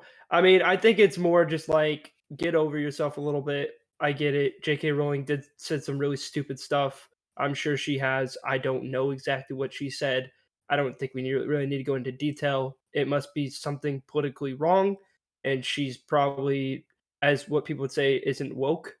Uh, so I I just hope that they don't just not completely cover it at all, like, ever again. Like, they're never gonna cover it ever. They're just gonna be like, I just think this game deserves some coverage and deserves some limelight, um, and shouldn't be pushed off just because of what they believe should be pushed off just because J.K. Rowling lore is in this game, but she isn't a part of it. So I don't know. I just think it's kind of dumb. Like, just get over it. I mean, a lot of people say dumb political things, and clearly, if you look it up and go on their website, she's not a part of this. Just her lore, her books, and her work. Just focus on the work and not focus on the person that that what the work is being made off. So I don't know. I guess Yeah, that's my view on it. I no, just think you're people good. You're should good. not be paying attention to the political things and more just focusing on what the work that is being done. If those people that are working there are saying politically wrong things and it's out there in the thing, like let's say the main person that owns the entire thing and they're saying unpolitically woke things and they want to push it off, that's fine. But they're doing it just because of J.K. Rowling. Like that's pretty wrong. Like just don't do it because of her.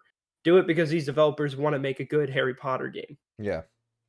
Well, I mean, I want to stay focused on the media outlets and their actions toward this game because personally, with each individual out there, if what J.K. Rowling has said has affected you in any way and has hurt you in any way, of which I know it has, I'm sorry, that sucks, and that is something that you as an individual have to decide whether you want to support something that you love or not support something that you love because you hate the person who originally created it. That is on oh my god, the individual's level, not the media level. So I want to stay focused on the game's media outlet level and some of my criticisms with certain things that they had said.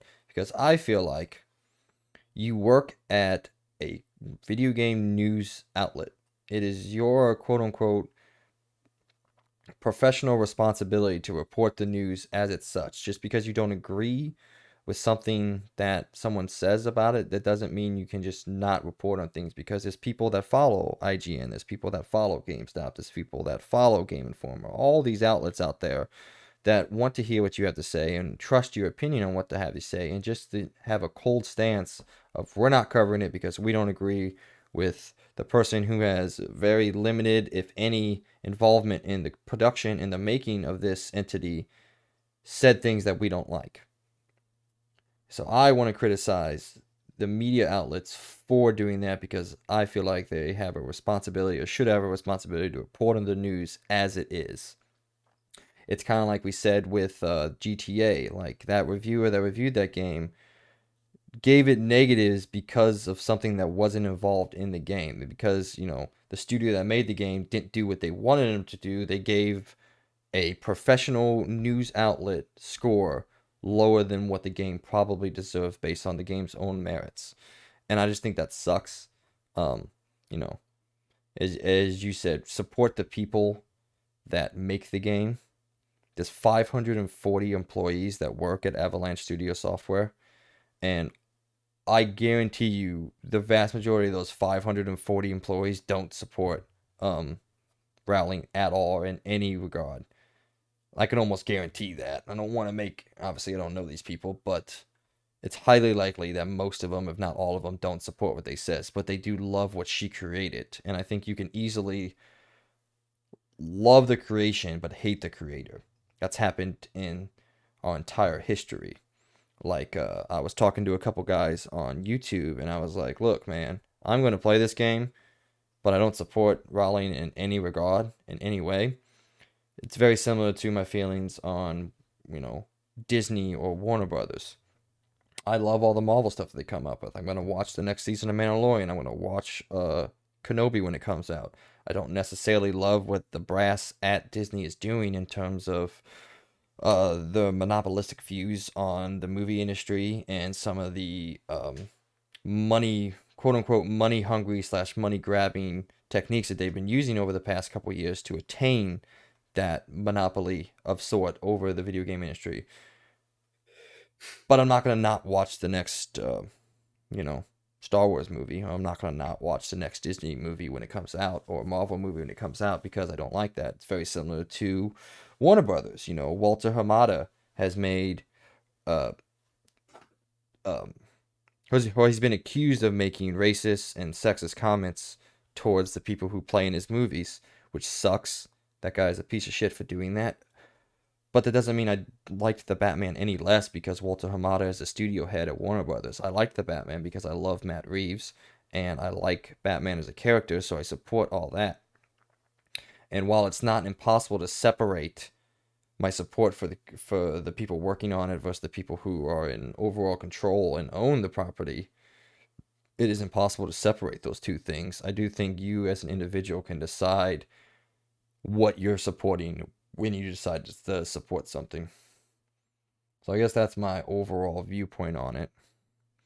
It sucks for the people who poured, 4 to 5 years at this point of their lives into creating something that they are very proud of, and to see the discourse around what they created and they put their passion in focused on other aspects of the lore and the fandom outside of the actual creation itself affect their work. And I hope it doesn't affect the sales. I hope this game is very successful, and I hope that people support it, which I think they will. Like I said, it seems like the vast majority of the fans out there have separated themselves from Rowling and her comments away from Harry Potter, because there are a lot of people out there working on Harry Potter that aren't involved with her.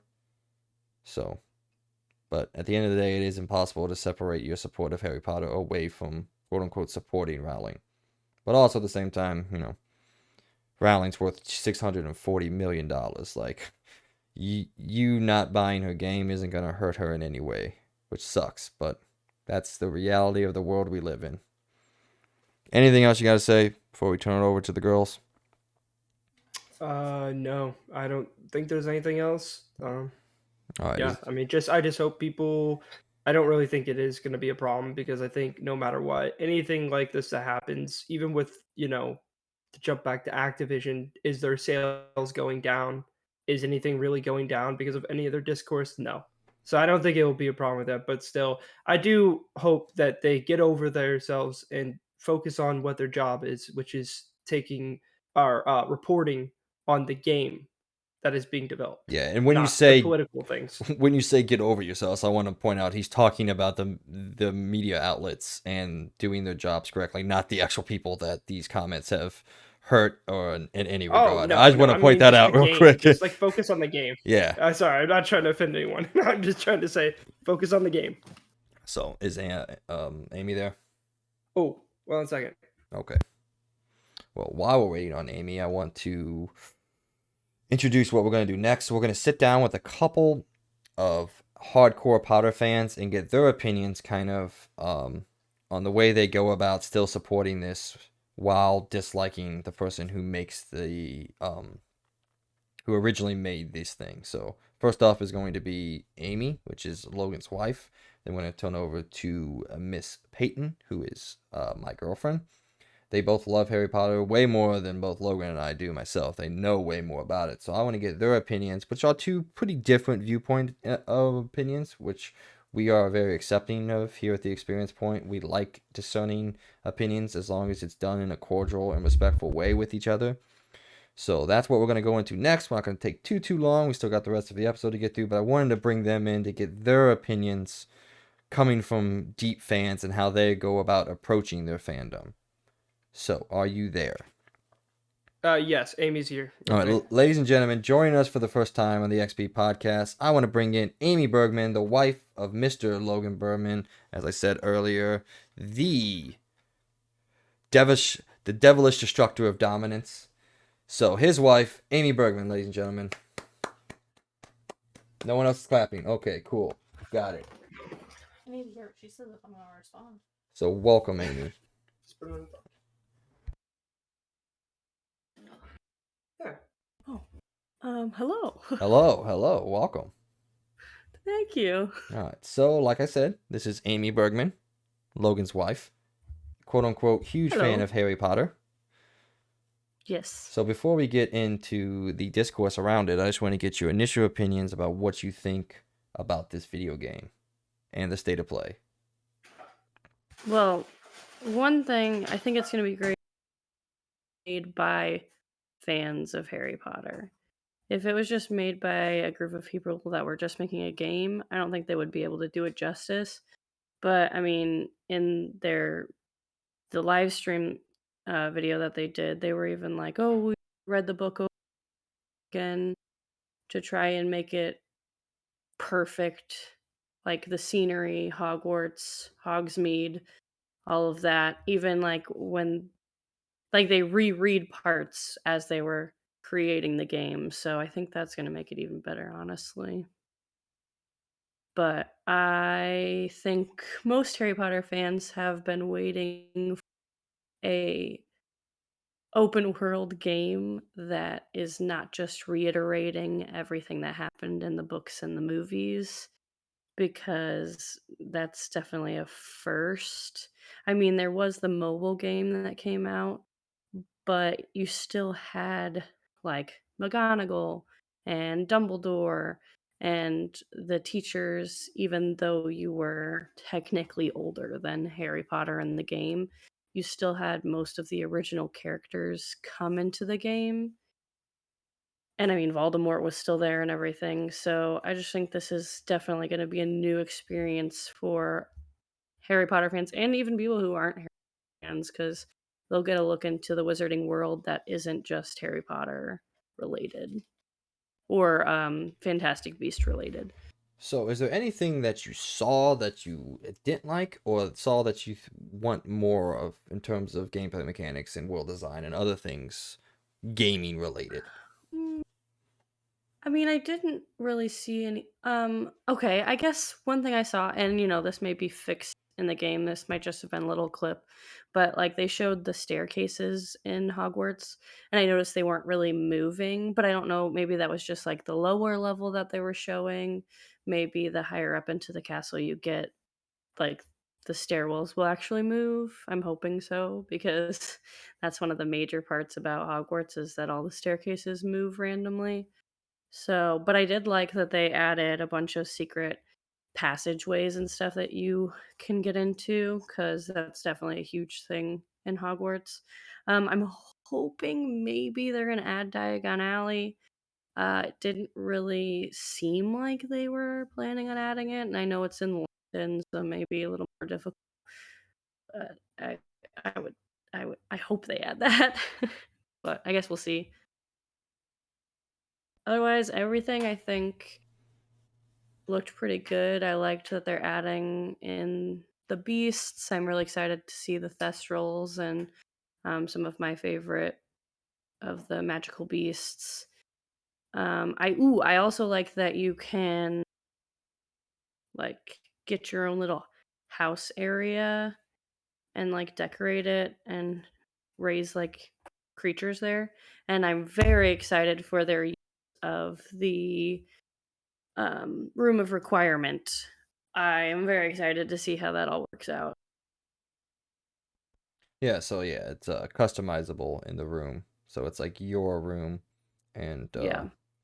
that seems pretty cool. I only know what the room of requirement is through the movies themselves, so I don't know its true importance in the franchise. But what are you laughing at back there? Yeah, I know. So glad to hear you excited. What I did want to do though is to sit down, have a little bit of a candid conversation, and ask you as a super fan, quote unquote, self-proclaimed super fan of Harry Potter, what is your stance on J.K. Rowling and her opinions? Obviously, I know your stance on that, but like the way you approach being a fan with the knowledge of the person who created the fan is the person that she is today. In my to be honest, I'm a fan of the Wizarding World, not necessarily J.K. Rowling. I mean, yeah, she created it, but it's not like every time I think of Harry Potter, I'm immediately thinking of J.K. Rowling. Like it's kind of like with like musical artists. I can really like a song that comes out, but absolutely hate the artist that came up with it. And it just doesn't really bother me because it's like I like the song, not necessarily the artist. What they are giving is awesome and beautiful, even if they're not always the best person and have the best opinions. So yeah, I try to kind of forget that J.K. Rowling has is the one that created Harry Potter. Not because I don't know, it's just she's always changing her opinions, and I can never really get a grasp on what she truly feels because she's always constantly changing her Yeah. opinions So, for the media and everything. So I'm just kind of like, do you okay. find it hard to forget that she exists in a way, or in No, a certain absolutely part? not. Because like I know a lot of pans, what the heck, a lot of fans out there find it hard to separate their enjoyment of the creation from the creator. And it sounds like you pretty well, you're just like she doesn't exist anymore. This thing exists on its own merits and its own ideology and its own stance away from her. And it sounds like you find it pretty easy to separate yourself from that. Yeah, it's just because I mean, I'm also not on Twitter, so I don't see posts. So I think that's also why it's easier to forget that she is out there and changing all of her opinions. Because like I see Harry Potter and I just see the Wizarding World and all of these amazing characters that were created and amazing storylines. And I mean, yeah, I don't really see her in it at all when I'm thinking about it. Okay, well, now we're gonna bring in Peyton, my girlfriend, and you two are gonna sit down and I don't know, 10, 15 minutes, however long you guys want to talk about this game, what you want from this game, your opinions about this game, your opinions about J.K. Rowling more in depth. If you guys want to have a conversation about that, that's fine. So, ladies and gentlemen, introducing the woman behind the facade, Peyton Williams.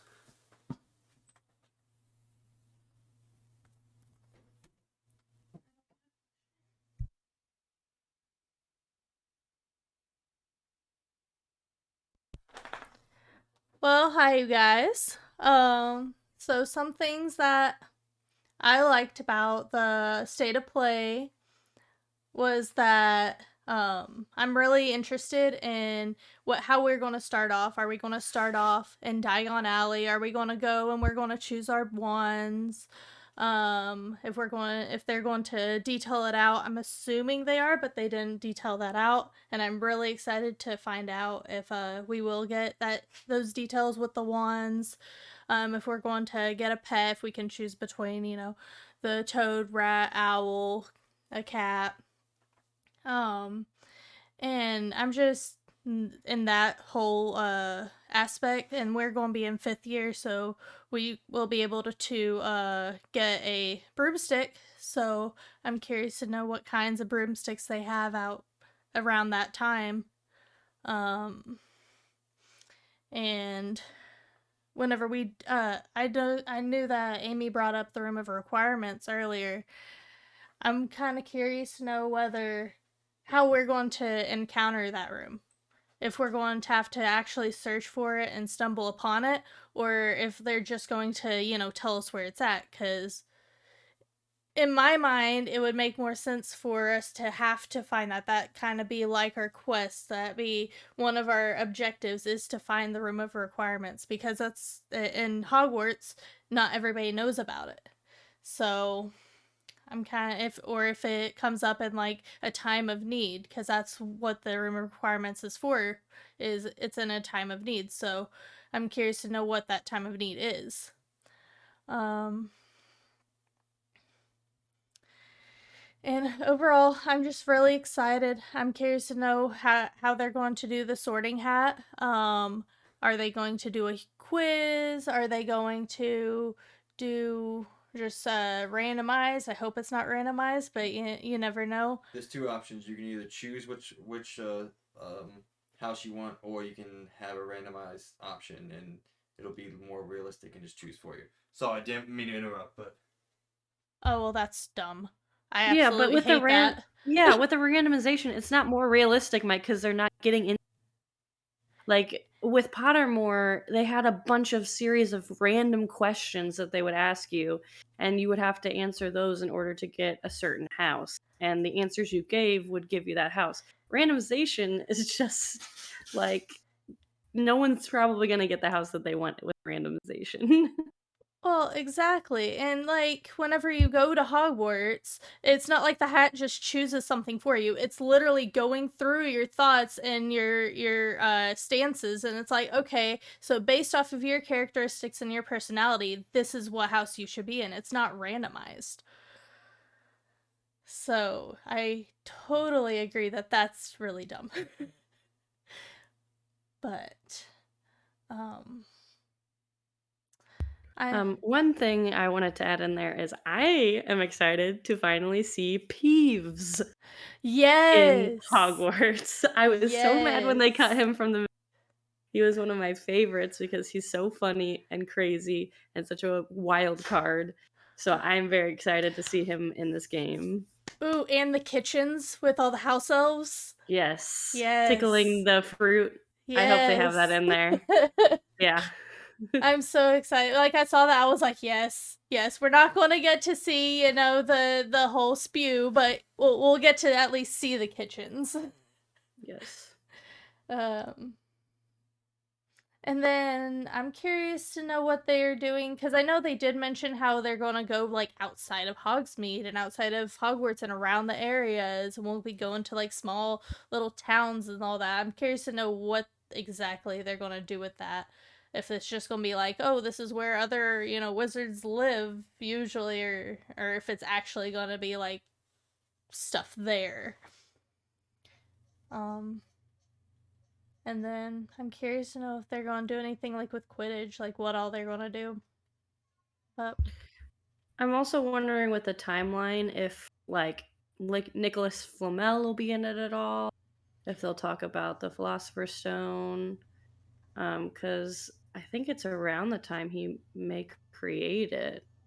But again, yeah, they only told us late 1800s, so exactly. depending on the year, yeah. Well, Nicholas Flamel was old. Yeah, that's Like why old. yeah. So he might have been around at that time because I think he was well over 100. I thought he was now. I'm sorry for any Harry Potter fans that know this fact for sure. May get mad at me, but I thought he was around 900, but I could definitely be wrong about that. He was he was 665 years old. Okay, so about in between of what we were talking about. That's good. Not I was Yeah, super exactly. anything. We were close. Yeah. 600. Okay. All right. Yeah, because I had to look it up real quick. I'm like, something somewhere in there. So he most definitely could have came around that time. I'm also wondering, since we're in the 5th year, if we're going to have us take owls at all, and if they are going to put that in the game, I'm wondering how they'll kind of incorporate that into the game.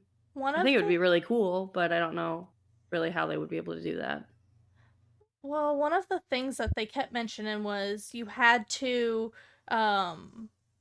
catch up with the 5th years. You have to catch up, in your studies and stuff like that. So I'm assuming that's what they're hinting at is the owls exams. That way, that's why you have to catch up. But in the long run, we don't actually know what the storyline's gonna be. So it could be a Harry Potter situation where it's like, oh, well, you almost died, so A's for everybody. Yeah, that's fair. I'm also wondering who the headmaster is going to be. Yeah. And I hope they incorporate the headmaster a lot, because I would like to go up to the headmaster's office. I think that'd be really cool. Especially if you get in trouble. Yeah. And get to see a different headmaster office, because they always had it themed to them. And so we got obviously Dumbledore's theme, and I mean we got a little the way Snape created his office. Mm-hmm. Not a whole lot, but we got that a little bit. I don't think they talked about McGonagall's office whenever she was headmaster at all, but I would like to see the different personality aspect of the office for each headmaster. Oh, I just looked up headmasters for Hogwarts. In the 1800s, it was Phineas Nigelius Black. Really? I did not know that. That's Phineas really Black cool. Oh, actually, that makes sense, because I believe they talked his picture on the wall in the books. So that's interesting. It just says 1800s. It has a question mark. But if he's the head of Hogwarts at that time, that's interesting because the Black family kind of But maybe they weren't super evil then yet. I don't know. That is interesting. Yeah. I mean, I don't think they can go evil overnight. They've got to at least have a little bit of evil, right? I mean, yeah, but 1800s, it wouldn't be overnight. True. He'd be a few generations in, but I don't know. Or maybe he was serious and is more on the better side of the Black family. Who knows? True. Maybe he, serious. I mean, even Regulus had some good in him towards the end. Yeah, he realized his faults. Yeah. So yeah, I'm excited. I'm definitely going to sit down and be glued to the TV. Yes. It's gonna be a struggle not to 24/7 think about this game when it comes out. Exactly. Especially since it's going to be near the holidays. Supposedly. If everything goes right and the date's right, it'll be during the holidays and everyone's like, well, we're busy. And it's like, oh, well, I just want to play this game. So that's fine. And I think it's going to be really interesting going to Hogwarts in the middle of like your school career as a fifth year. Right. And actually, I think they were really smart about doing that. Like, it's odd because they're just coming in, but at the same time, it's like, at least in the fifth year, you know magic. It's not like you're the first year. You're like, oh, I'm learning, Wingardium Leviosa. So you actually know a little bit more. So it makes more sense because it wouldn't be very fun if you were just like a first year just starting out, barely knowing anything. Right.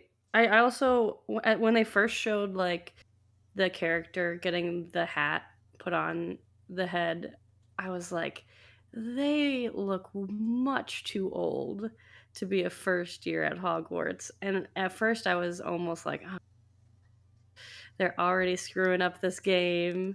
And then they were like, you're a fifth year. And I was like, oh, they fixed everything. It's okay. It's all okay now. Oh, With that one statement. yes. Oh, because I was really nervous when they showed that first scene. I was like, oh no. I'd be so mad because you look like you're like 15 as a first year when you're only supposed to be like 10 or 11. Right. But they definitely fixed it. Right. It's like it was one of those where it was like, okay, hold your breath for a second, and then and then as soon as they said it, you're like, okay, relief is exiting my body. Yes, honestly. Because an 11-year-old would not have looked that. But yeah, they definitely fixed it. But yeah, there's a bunch of unknowns with the game as a whole that I'm interested to know. But I'm still excited, even if they make a few things that is wrong. Sorting hat. I still think I'm gonna like it overall. I mean, it's a Harry Potter game. I'm gonna like it no matter what. I've been Harry Potter fan since heck I was like at least 10, if not younger. I've been collecting my souvenirs and my knowledge over the years, and there's nothing that's going to stop me from liking it. Well, yeah, especially with the history of the games we've already come out with, like there's been so many things wrong with them and they've been so basic, but most Harry Potter fans still enjoy playing them just because they get that little slice of the wizarding world. So this is going to be like the whole pizza. And I'm very excited because even if they do some things wrong, this is so once in a lifetime thing. This has never been done before. It's just so very exciting. Right, because it's one of those things where it's like you don't expect it. Like you're excited about it, but at the same time you're like, okay, it's a joke. It's not actually happening, right? Because you just expect something to happen. Yeah, I remember when that trailer first came out. How many years was that? 1 or 2 years ago? A year ago, Logan and I were sitting on the couch watching it, and all you see is the black clouds of the trailer. Mm-hmm. And the first musical note hits and I go, it's a Harry Potter game. And Logan looks at me and goes, what? No. And then Warner Brothers came up and he was like, oh my God, how did you? And I was like, I knew it. It's a Harry Potter game. It had all the essence of Harry Potter in that first musical note and those clouds up in the air, the black sky with the gray clouds. I knew it. Yep. And I was so very excited when they came out with the first trailer. But then we didn't hear anything about it for so long, and I was like, it was too good to be true. They faked us out, and then they finally came out with this live stream, and I was like, oh yay. You're like, you left me hanging for a little too long there. I gave up hope. Yep. But I'm hoping we get to ride on some of the I really want to ride on a Thestral. Like we've ridden on hippogriffs before in other Harry Potter games. I want to ride on a Thestral so bad. You noticed we got to like feed him or pet him or something like that because there was like a family of them in the state of play. Yeah, so I'm hoping maybe they'll let us ride them as well. Hopefully. I mean, and one of the things that I saw this quote, it was Reddit or something like that, and it was like, one thing that J.K. Rowling did get wrong is, why is it that, or she didn't make note of, why is it that after the Battle of Hogwarts, everybody wasn't freaked out when they just started seeing the Thestrals pulling the carriages? I feel like that would have been a lot to explain, honestly. Well, I mean, they've already explained it. They could it could have just been like a someone made a comment like, "What are those?" That is true. She could have just slid it in there. That would have been so great, but yeah, I guess she just didn't think about doing that. That would have been fun. But yeah, it's just one of those side thoughts. But I'm gonna go ahead and hand the mic back to Mike, and Yep. And I'm gonna hand mine back to Logan. Thanks for having us. thanks for having us.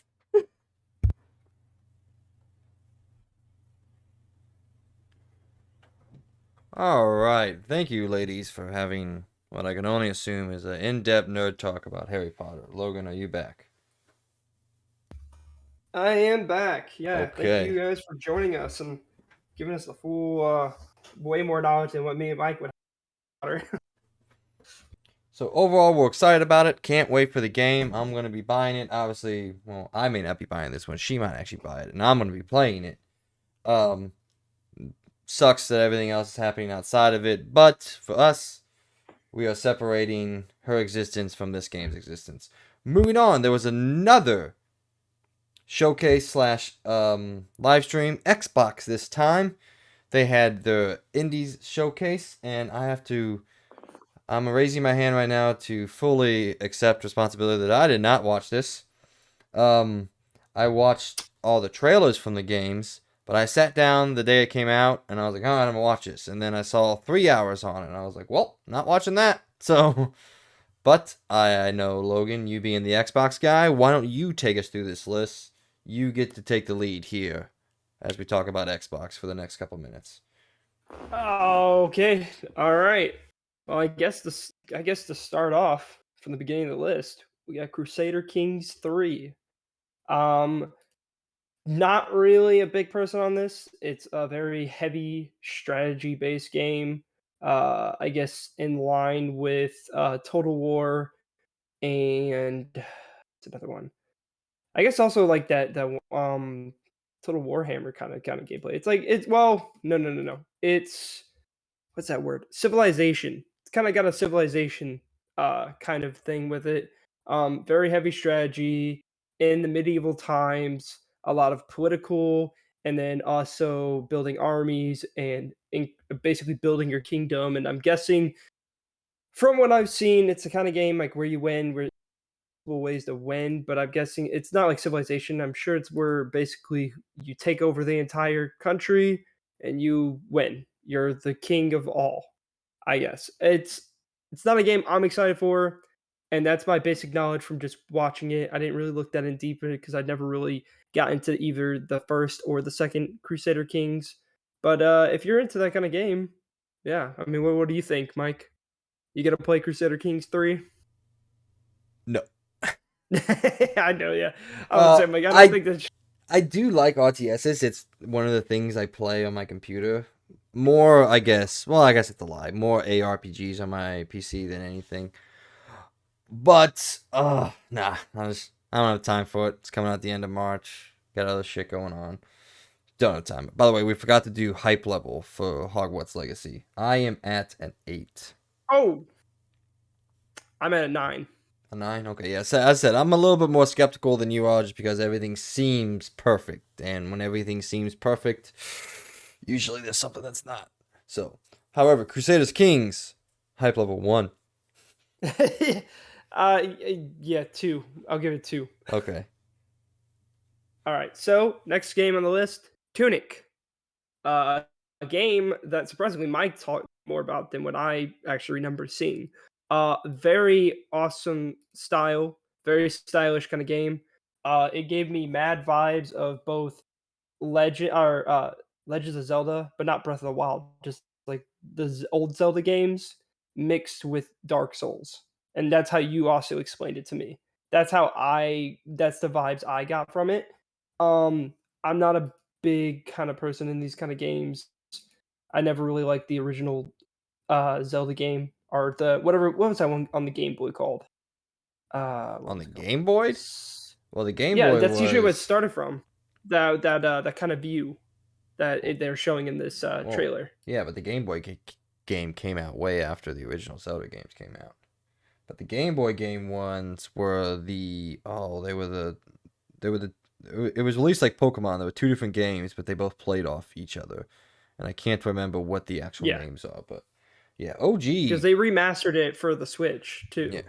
And that's what it reminds me of. Oh, you're Like talking that. about A Link's Awakening. A Link's Awakening wasn't Yes. a Game Boy game. That was the second Legend that of Zelda was. game. No, that was the second Legend of Zelda game. Oh. Sorry to disappoint. Yeah. It's how dare you. I just can't know. Yeah, but I mean, obviously, graphics are like top tier. Very. It's got. If you ever looked up Ashen or Ashes, it's another Dark Souls like game. It's got that vibe where it's not super texture driven. It's very basic, simple geometry. But it looks super crisp and clear. I'm trying to think of what else it reminds me of, but it's a very, I guess, kind of like not really claymation, but just very basic geometry looking design, but it's like super crisp. It reminds me of another game we talked about a different episode, which I already forgot again what the name was, but we talked about it. And it has the same style. Oh, The Tourist has a very same kind of style. It's very top down from an angle, and it's got a lot of nice effects to make it look super like clean, like crisp can be. But yeah, it's got the Zelda game and Dark Souls basically mixed together. It has the same like kind of way that you go through dungeons and you explore, but then the boss battles and all that, and like the combat is very difficult, and it's got a very Dark Souls vibe to it, or a Souls-like game, as the community would like to say. Um, well, I guess it isn't really Souls-like, because I don't know if you don't really have like bonfires and stuff. It's basically just a hard up-down RPG game. That's basically what I'm getting from it. I know I will not personally be wanting to play this game. It's not my kind of game. Uh, but that doesn't mean it's a bad game, obviously. I think it's a very beautiful and just amazing looking game, just not the game I would play. What about you, Mike? Would you play this? We're still on Tunic, right? Or are you? Yeah. Sorry, I zoned out. I was actually looking on. I was looking on Game Pass, seeing if I wanted to download it because I know a Yeah, lot it's on about Game it. Pass. Yeah, I know. I'm not gonna play it. That's fair. It looks so good, man, but it just seems like it takes a lot of time investment to learn it, and be involved in it, and I just don't have the time for it. So it's more time related, and than anything than not actually wanting to play it. But out now if you guys do want to play it. It's on Xbox Game Pass, and available to purchase on other. Is it even available on PlayStation? I don't think so. Available on Xbox and PC. I think. Anyway. All right. Well, I guess we don't really have a hype level already out. But what would be your hype level since it is out? Taking away time restraints, 7, 6.5, Yeah. 7. I would say a 5 or a 6 for me. I'll say 5. I'll end on 5. It does look good, but I don't know if I would ever have the time to play it. But it looks really cool. All right. Next game in the list, Immortality. Not gonna lie, do not remember seeing this one on the presentation. And by the way, that next game is Immorality. Sorry, Immorality. Wait, oh, why does it say You put a T in there. I did not. Oh, shit, I'm wrong. My bad. Yeah, you coming at me with Sorry. that. So it's Immorality? No, it's Immortality. I'm just dumb. Oh, okay. I was like, what?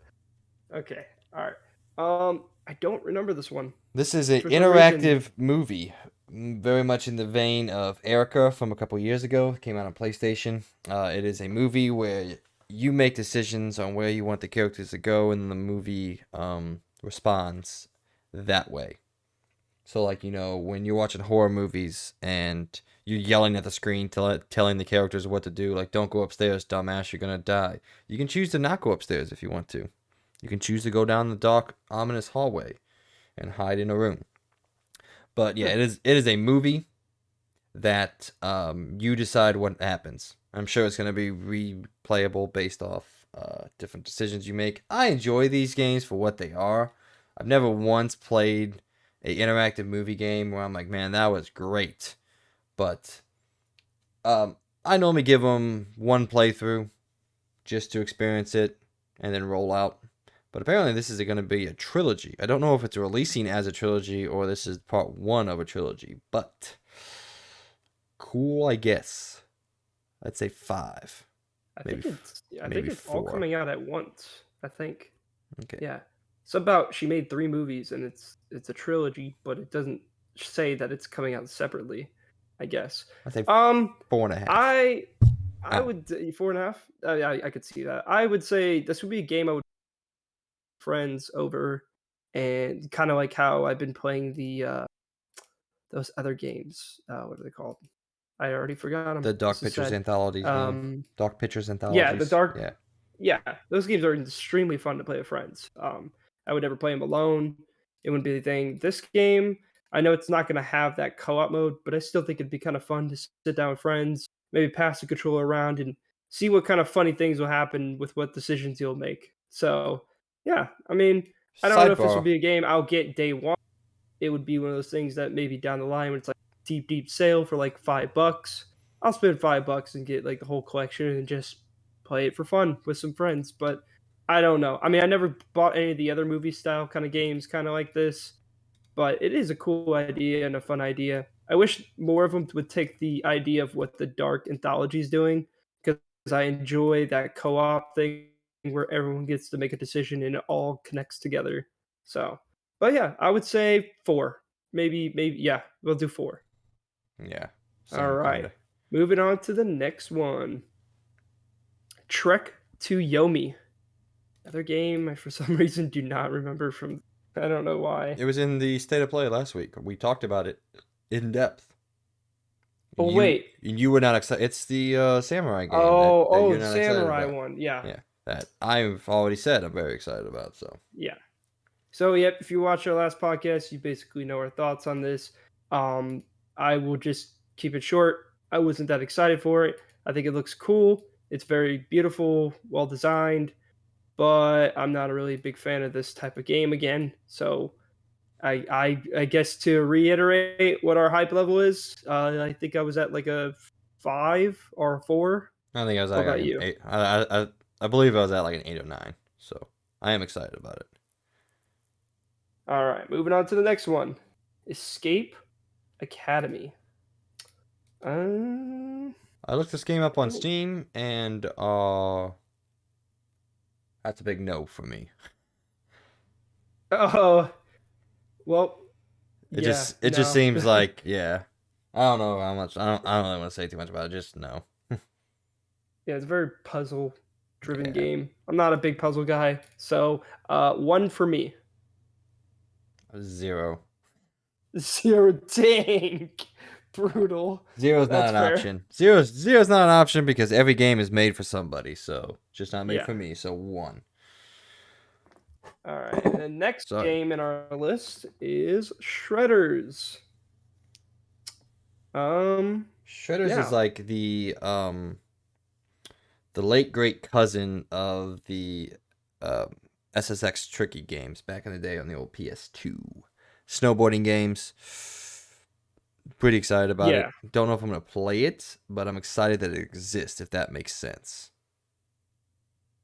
I feel like if you want the best of all worlds, I would get that one game that you weren't a big fan of that came out last year.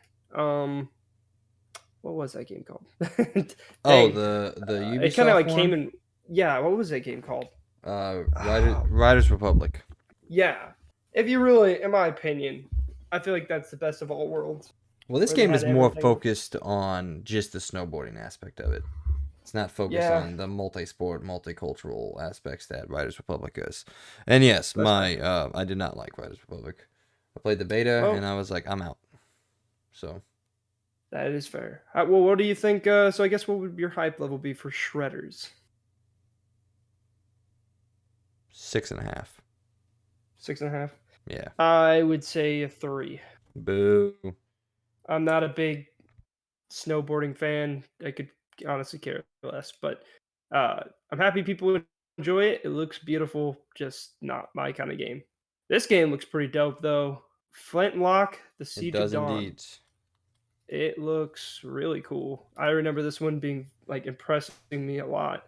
Yeah, I Looks mean super cool. I don't know. it's just a trailer. Like it was just a cinematic trailer, but open world action RPG. Super excited. ARPGs or says one of the things that I like to play a lot of, and it just looks pretty. It gives me vibes of Fable a little bit. More realistic Fable. I guess it's more just because of the whole flintlock pistol, that very uh was the name for it. It's that style. I can't believe I can't think of it right now. But it's got like that Fable 3 vibe to me. Or I can't think of the word.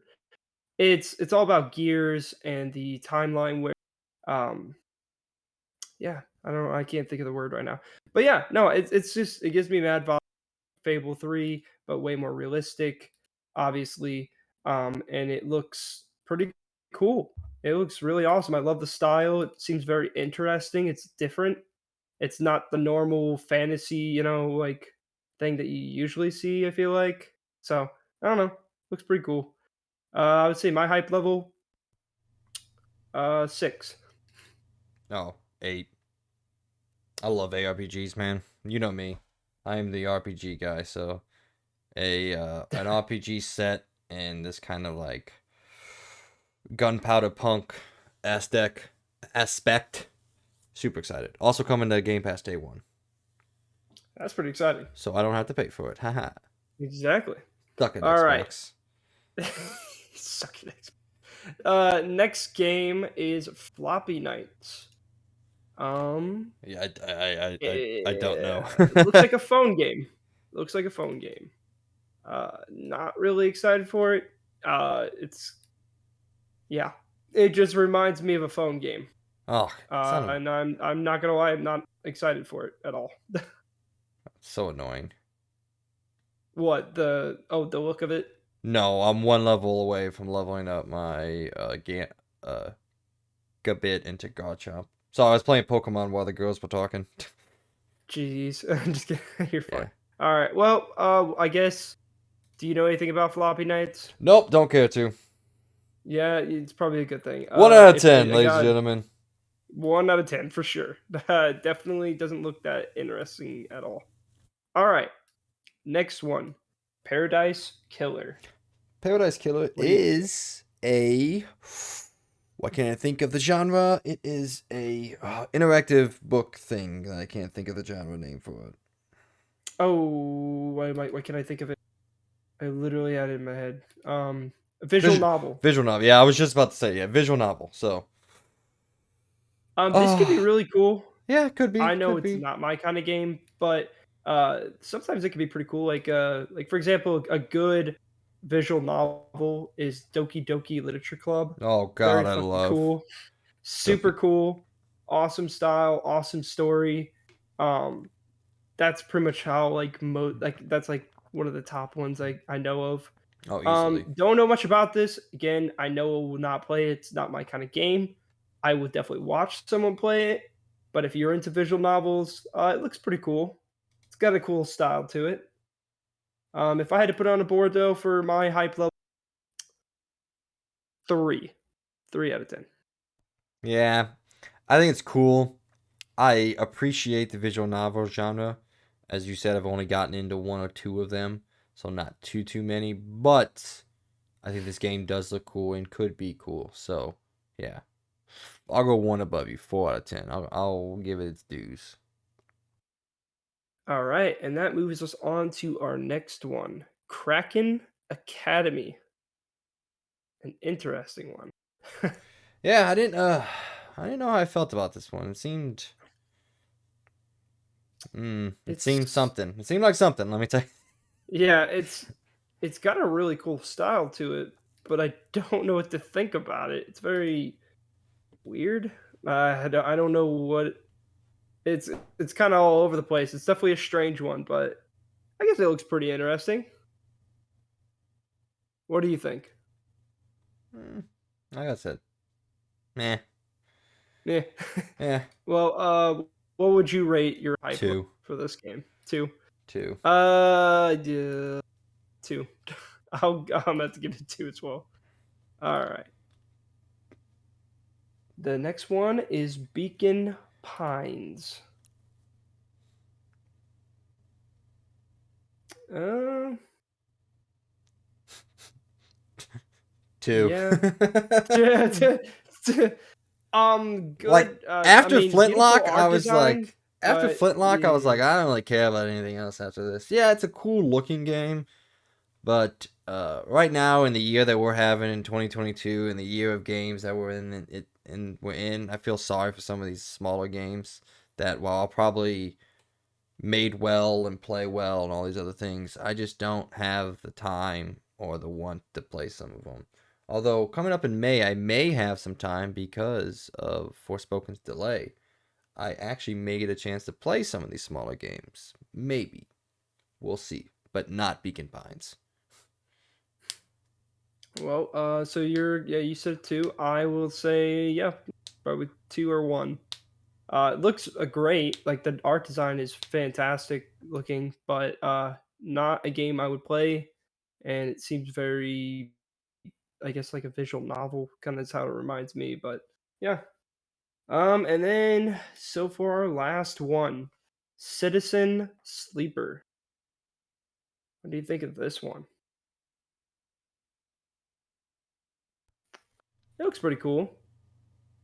Yeah, it Actually, was I like the cyberpunk vibe to it, yeah, and it was actually announced last year at the PC gaming show of E3. oh yeah. Again, looks cool. Hey, you can play it on Mac.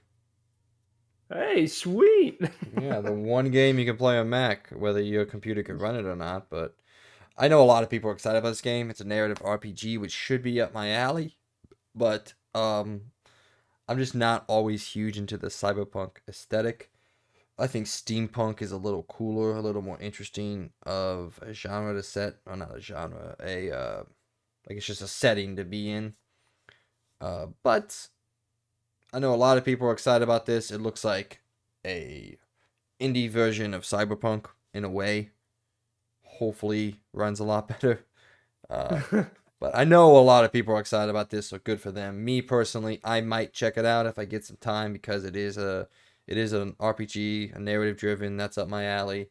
So I will give this one a 5, a middling excitement, only because of my interest in the genre itself and the fact that it might outdo a multi-million-dollar video game, which is always Yeah. interesting for me to see. So what was your hype level again? A 5. 5. Uh, yeah, I would probably say 5. Again, I don't know if this is gonna be a game I would play. I would probably lose interest pretty quickly into it, but it does look super cool. It's got a cool style to it. It kind of gives me the D&D vibes where it's a lot of decision making and rolling dice for action. Like I love that. That's pretty cool. So maybe I'd be willing to try it. It does look really cool. I love the style. All right. And that should be the end Overall of what all impressions, came yeah. down. So those are the games. Overall impressions of the show. I don't like the format they decided to show this thing in. Um, Now state of plays have their own negatives that come with them, but I do appreciate them for being much more digestible, much more straightforward, and much easier to watch and just get into the games. Here's 20 minutes. Here's a bunch of games. If you think they look cool, you can look up more information on them. Yada yada. I like that style a lot more than this long form. Some people would say drawn out. I would personally say drawn out form of showing a game and then sitting down for 30 minutes and talking about the game, because it's like in state of plays or the Nintendo showcases or the Nindies, if there's a game you're not interested in, you can check out for a couple minutes and come back and maybe there'll be something else. If you're not interested, let's say they're showing Beacon Pines and it's just not a game that's up your alley, you now have to check out for 30 minutes sometimes in order to come back and see something else. And while the people that are interested in Beacon Pines, cool, you get 30 minutes of detailed talking, which I do enjoy listening to developers talk about the games that they are passionate about. But I just don't like the way that Xbox does some of this. They did it last year with one of their showcases too. It was only like 4 or 5 games, and it was like an hour and a half showcase. And it's like, I understand why they're doing it. They want people to get to know the developers behind the game, which is a cool conceptual concept. Well, that was a double negative. It's a cool concept. I just don't like the form that they choose to do it in. That's my personal opinion.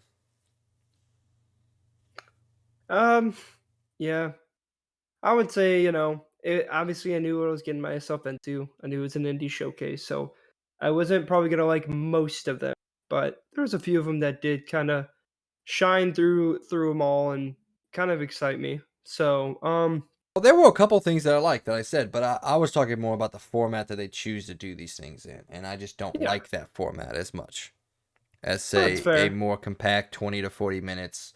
Here's some games. If you like what you see, go in and look up more of the game on yourself and go find out about it more, other than, said, if you like what you see, here's the next 30 minutes of us talking about it.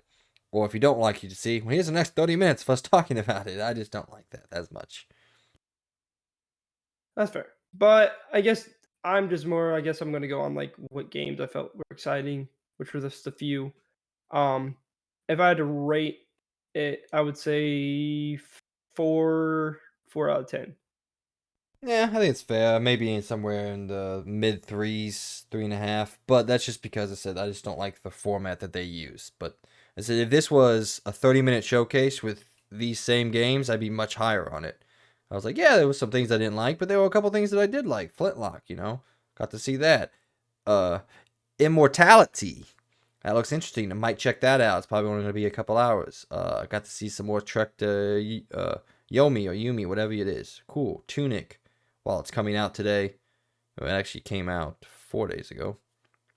But that's cool. So there were things that I enjoyed. It's just that as I sat down to watch it, and I'm like, I'm not watching 3 hours of people talk about games, which is kind of funny because that's what we do here.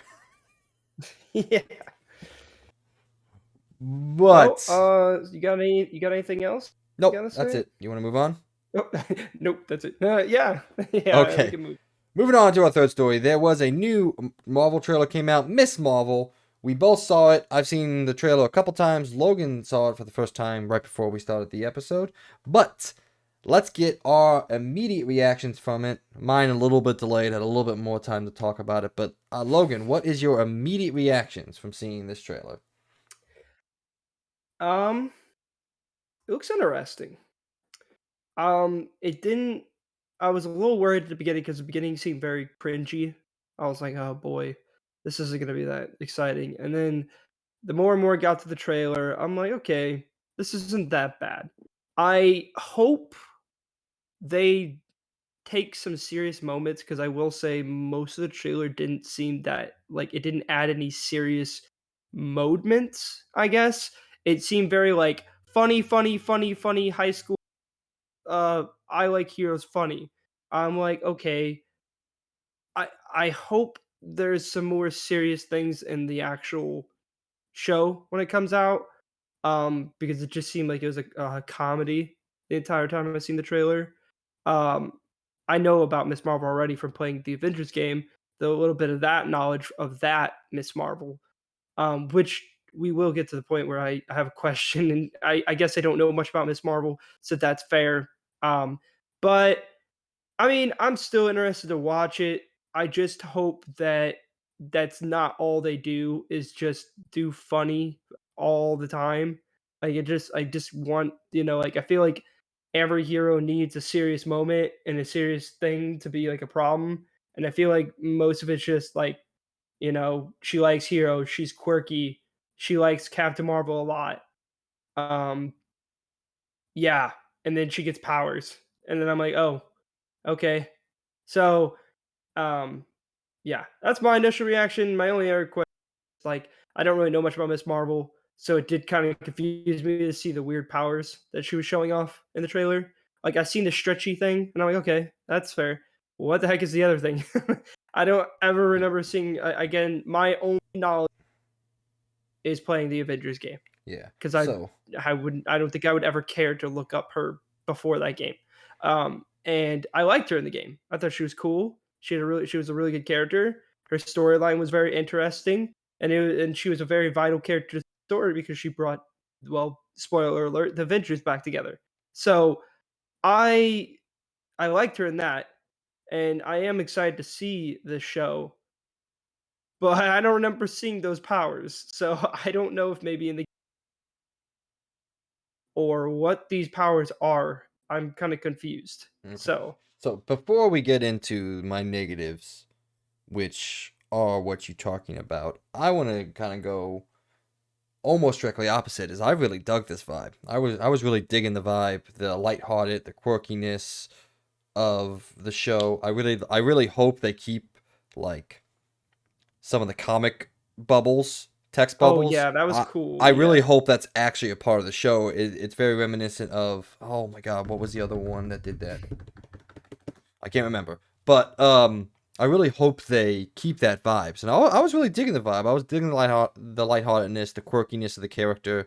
I think it plays well. The actress seemed to be kind of that perfect, very basic slash average human being, which I think plays well for the character of Miss Marvel. Um, so yeah, I'm sure there's gonna be serious moments. There's going to be a couple, she's gonna have to deal with something here and there that's gonna um be serious or hard on her because it is a superhero story. All superheroes have some sort of serious aspect to them. But I really hope most of the show is just kind of fun, lighthearted, teenage rom-com style of show because that we haven't gotten that in the Marvel universe yet, and I think that could be really interesting and really, well, not interesting. I think it just could be really fun to watch something like that. So I'm kind of a little bit on the opposite of you there. Is I like the vibe and I hope they stick with the vibe because you know me, I'm a sucker for a good rom com. I like the fact that she's a teenager dealing with teenage stuff. Boys. She's awkward. She's got to deal with school, but she does seem like she's kind of snarky and she kind of has that pushback that would make her a good standalone hero. So the vibe, the style, from the minute and 49-second trailer, I liked the main actress so far. I think she could play the part really well.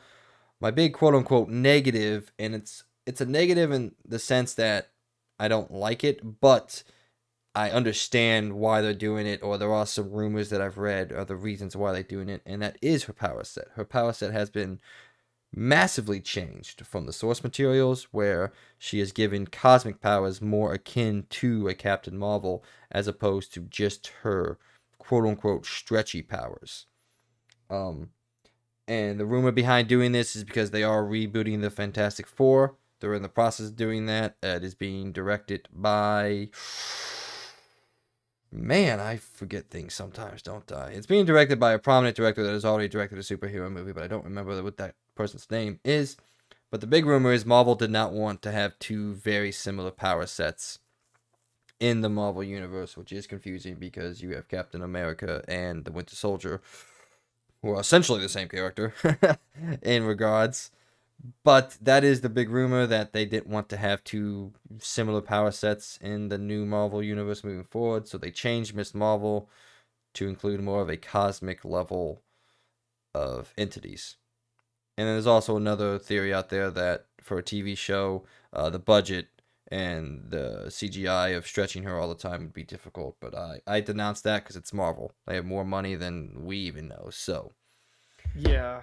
that is my response to that. I don't love it, but I understand it. But it also it could theoretically be cool.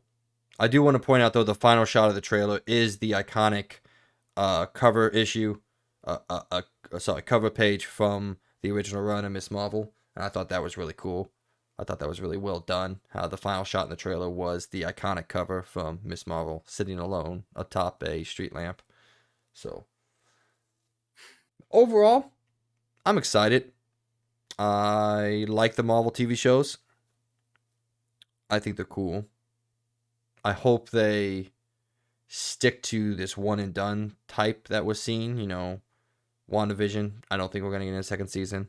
Hawkeye, we may get a second season because there's a lot of story to be told. Loki, probably not going to get a second season. It's getting a second season. You know it's getting. I know for. I don't know. We'll see. But anyway, I like the one and done because that's just the way I prefer these shows to exist. But I guess that's kind of the end of my opinions. I've got to run out of things to say. So, what is your response to the powers now that I've said something? I don't know. Do we really need her to be Captain Marvel 2.0? I don't agree with that. But I guess we'll see. That's why it really confused me because I don't ever remember seeing that she had those kind of powers. And I was like, but I had to take it for what it is because I don't really know much about her other than the video game. I don't know. I think it's kind of dumb that they did that. I hope I especially think it's really dumb that they're like, oh, it's gonna be expensive to do the stretchy art things. Like, what? You guys have the money. You clearly chose this character. I mean, if you really couldn't do it, then why did you choose Miss Marvel to be in the Marvel universe? If it's gonna hurt your budget that bad, I honestly just think that's a dumb excuse. So I guess we'll see. I guess let's jump to the hype level. What's your hype level on this?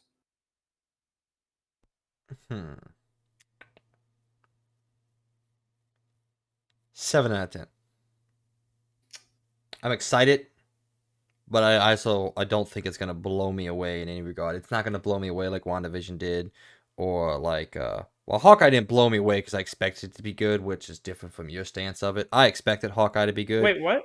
I thought like you. Hawkeye. Oh, I wasn't excited originally. Yeah. Yeah, right. yeah. Okay. So I think you had a better reaction to Hawkeye than I did. I expected it to be good. I knew it was going to be good. It was better than I expected it, so I guess that is something different. I think this is very clearly going to be in the 6 to 7 range. It is going to be an above average to good season of TV.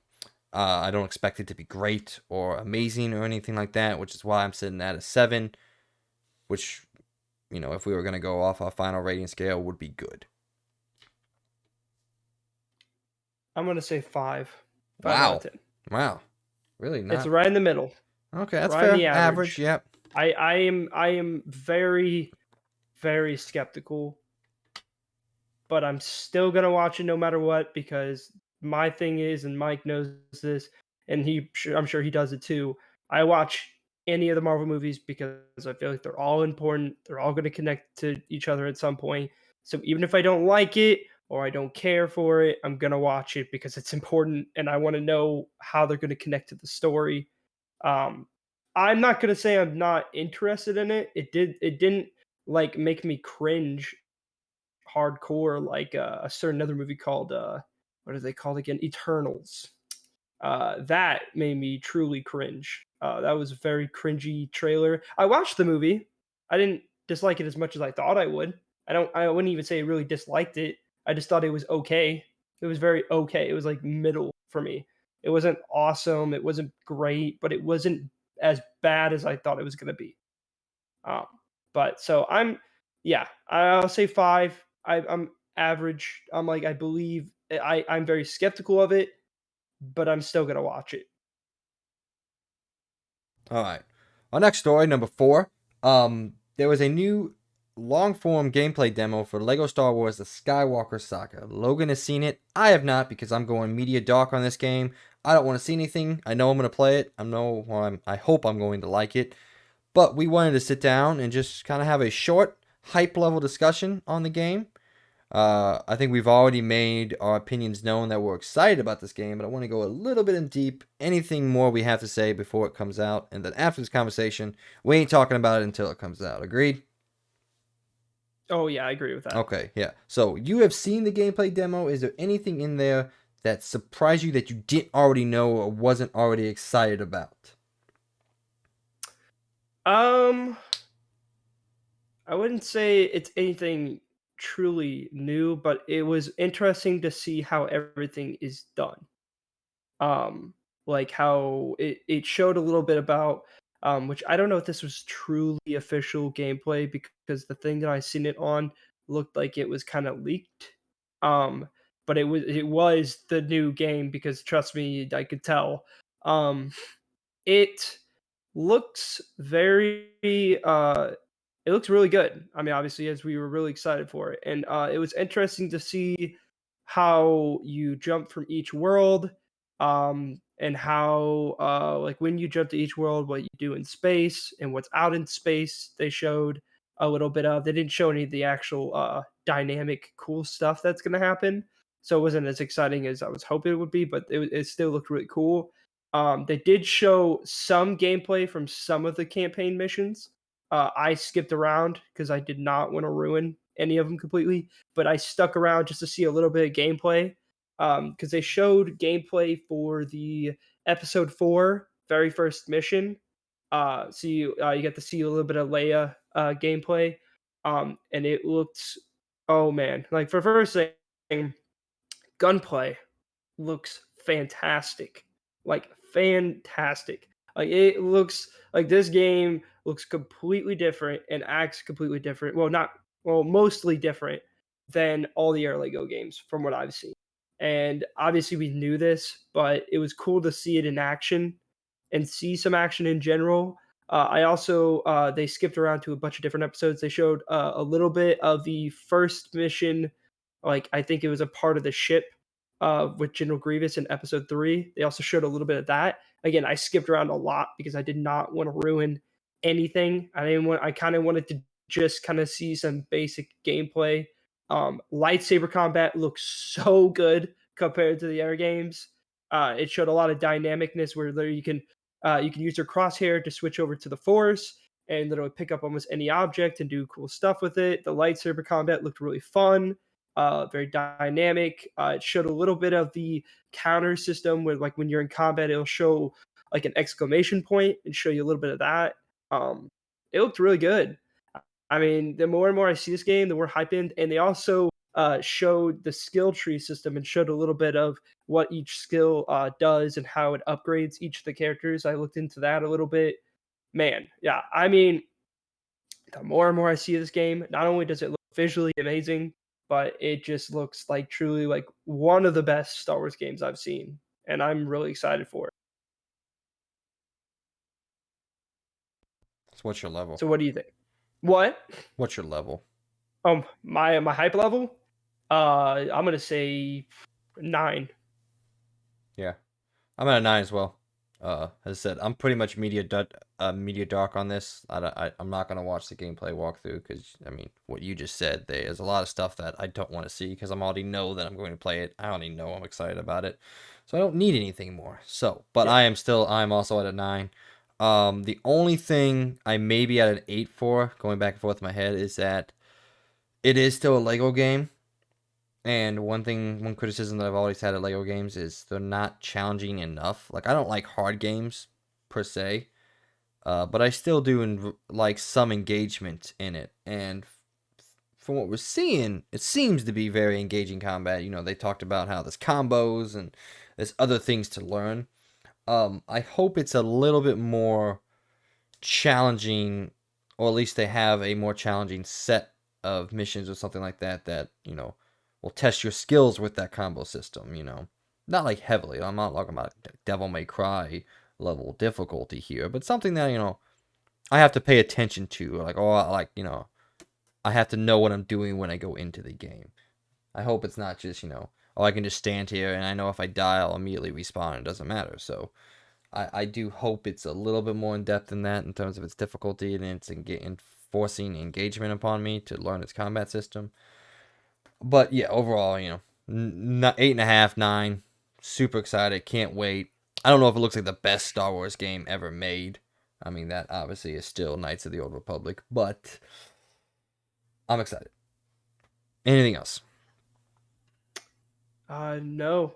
But if you, yeah, I guess if anyone that is listening, wants to check it out, highly recommend it. Just be, as a warning, just if you, I would scroll through it because they do show big portions of at least the first mission. I mean, practically, I think 90% of it.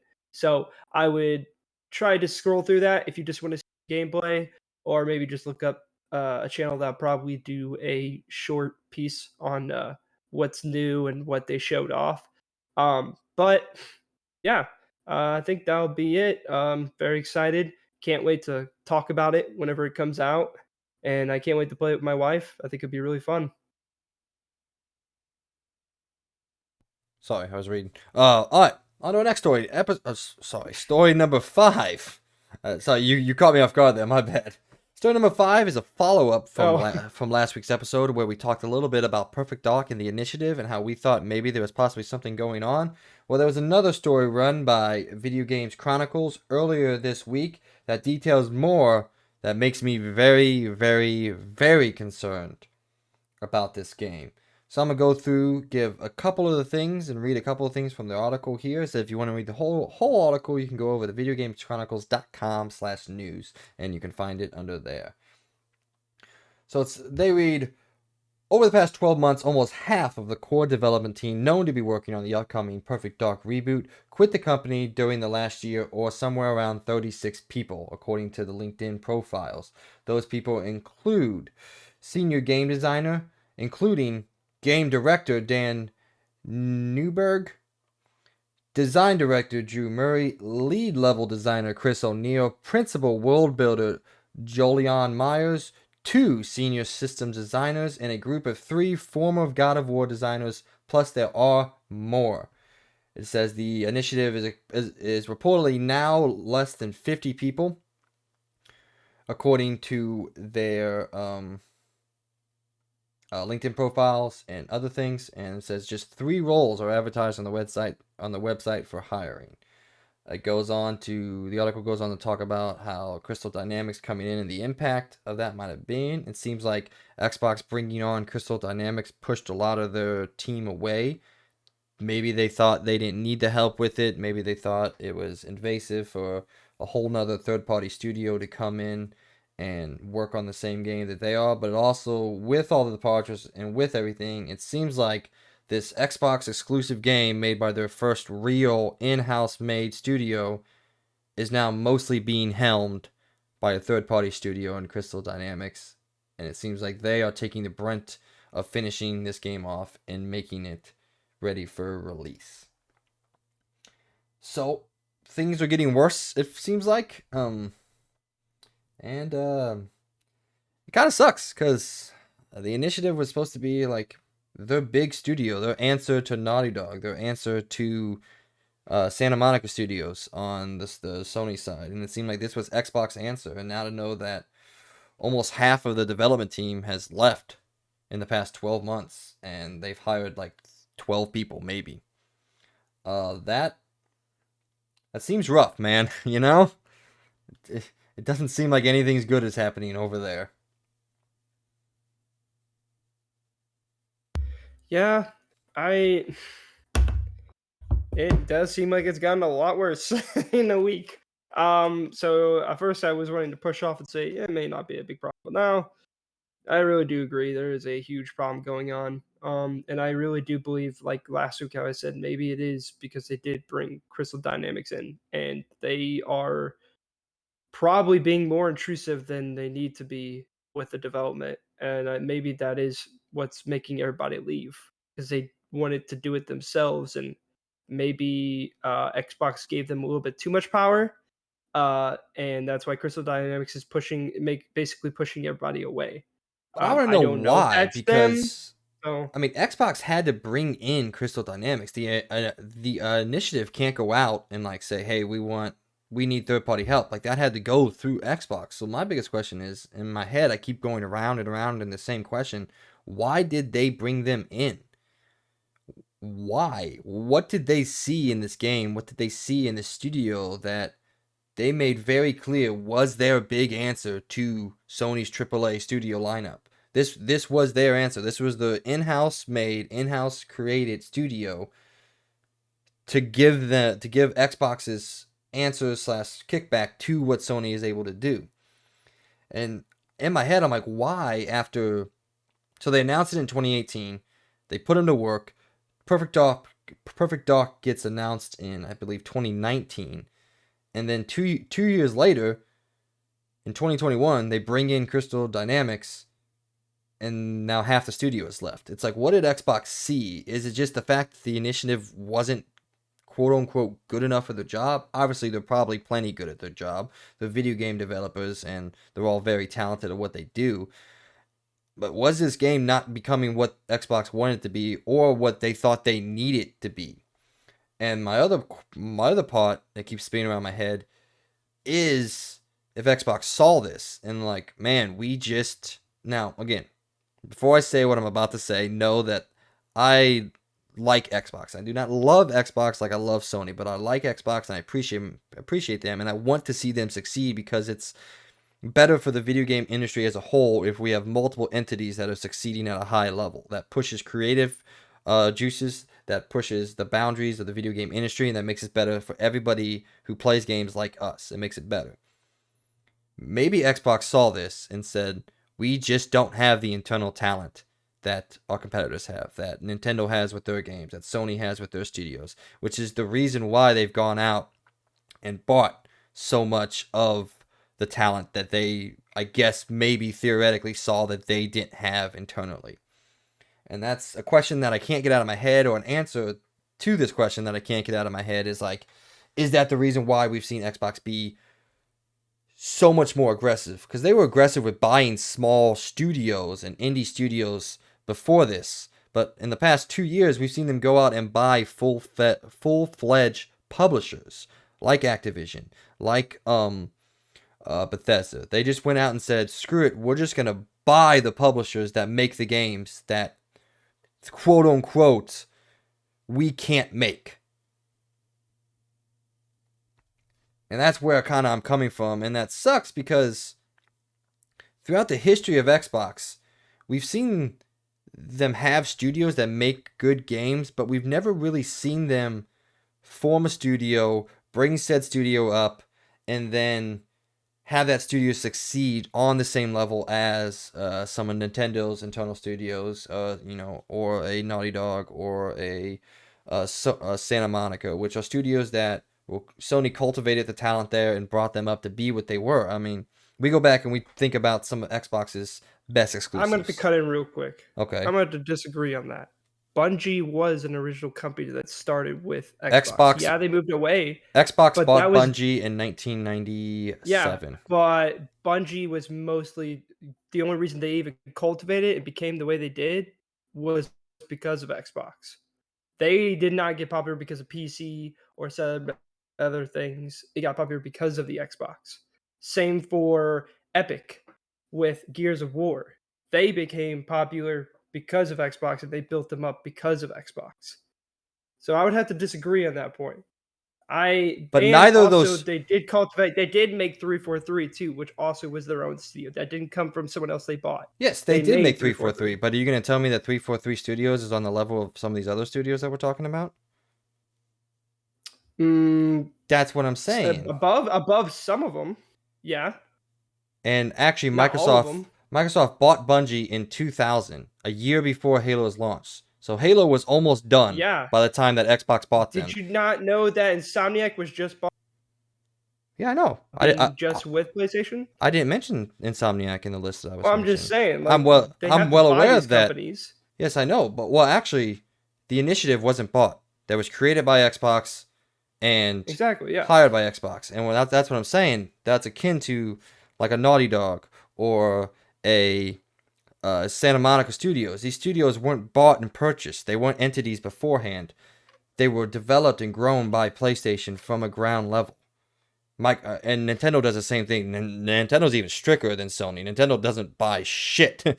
They just create new studios and hire people and get the talent that they want to get and create the environment that they want to create. Nintendo's even farther along than Sony is in terms of that. But I can't think of any studio that was cultivated, created, and cultured by Microsoft from a ground core level that is on the same level as Nintendo's or Sony studios. And I'm not being like mean or anything. I'm just being critical because I want Microsoft to be able to do that. I want them to see it. I don't want them to have to go out and buy another publisher. I don't want anybody to buy publishers.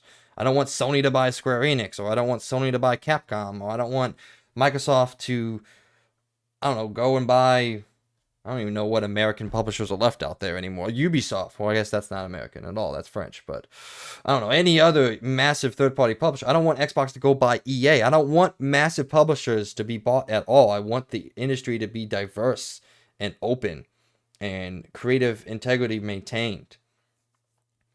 I just worry that the reason why Microsoft is doing all this stuff is because they realize they just don't have the talent right now. Or they can't do what they want to do. Both Xbox and them both have that. PlayStation is buying Bungie because they don't have to actually make multiplayer games. That's why true. they bought. Yes. That is true. That, I mean, I think true, they both have their own problems. Where PlayStation doesn't have the talent to make multiplayer games, but Xbox doesn't have the talent to make basically a single player only experience. That is mostly like for example, what basically Perfect Dark was probably going to be. It probably wasn't going to be a multiplayer forward game. Yeah. So I agree on that. I'm just a little. I hope. Sorry, go ahead. I've been talking for a while. Go ahead. I hope they get this fixed because I mean it's really weird. I don't know. I don't think anybody really knows why they chose to put Crystal Dynamics to help them. I don't know if it was because maybe they possibly asked them to use their engine and they're having them there to help to use their engine, which is weird because Xbox owns all these publishers now. They could use any of their engines. So I don't know why they chose Crystal Dynamics out of everyone to come join them when they own all of these publishers and all this, and they could literally just use their stuff. I don't know. I think it's really weird, and it's even more weird that like half the team's left. That's even more weird. Like something deep has to be happening, and I'm really curious too on what it is, and I hope they fix it. I mean, I wasn't really that excited anyway for this game, but that doesn't mean that I don't want it to be a good game and come out and be a good game. So it does kind of suck to see this happening, and I hope they get it fixed. Yeah, I don't know. It's even more weird because we literally were this week and then it got worse. So I don't know. I don't know what's going on. Well, it was worse when we originally read the story. It just more came out and we found out how bad it actually was. That's true. Yeah. I mean, if you look at the list of people, I mean, we're not just talking about like background developers or anything like that. Like if you go through the list and look at, I lost the fucking paragraph, and look at the people that had left and the positions that they held when they left. I mean, we're talking about senior game designer, game director, lead level designer, principal world builder, system designer, 2 of them.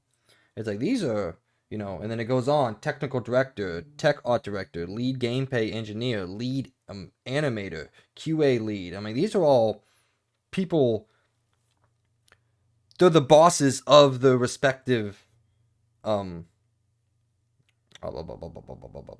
I can't think of the word, positions, like you got the lead gameplay design. I can't think of the word I'm trying to say.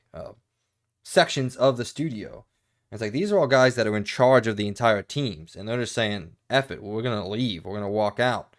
And it's like, why? You put theoretically 4 years into creating this game, and then at the end, you're just gonna roll out? Like, what is happening behind the scenes? What is Xbox saying? What is Crystal Dynamics saying? What is going on in that studio? Yeah, I just think it's a whole weird situation. Hopefully, we'll get more news on this because yeah, I'd be curious to see what they have to say. I mean, there has to be something to come out soon about it. Oh, I'm sure the game's gonna come out, and then in 12 months we're gonna get a deep dive by someone like Jason Schreier, who does these deep editorial reports on studios. Like, you remember, he came out after Anthem's launch and did that deep editorial dive that we really found out what went wrong with BioWare, and more that it was BioWare's fault as opposed to most people believed it was EA's fault. And with Yeah, Jason Schreier's article, we found out that it was very much BioWare's fault at a core fundamental studio level. And I hope the same thing isn't happening here. I hope, like, the core of the studio is good. It's just Xbox's decision to bring in a third party studio really pissed a lot of people off, and they just said, screw it, we're gonna leave. Which makes me feel really bad for the people that work for the initiative, but also makes me question, you know, does Xbox I'm, trust the developers, or were the developers not making a good game and Xbox was like, we got to bring someone in to help finish this game? And why Crystal Dynamics?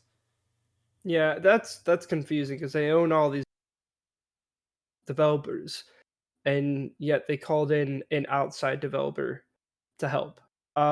Yeah, it's weird. I don't get why. I mean, I don't think they're using the engine.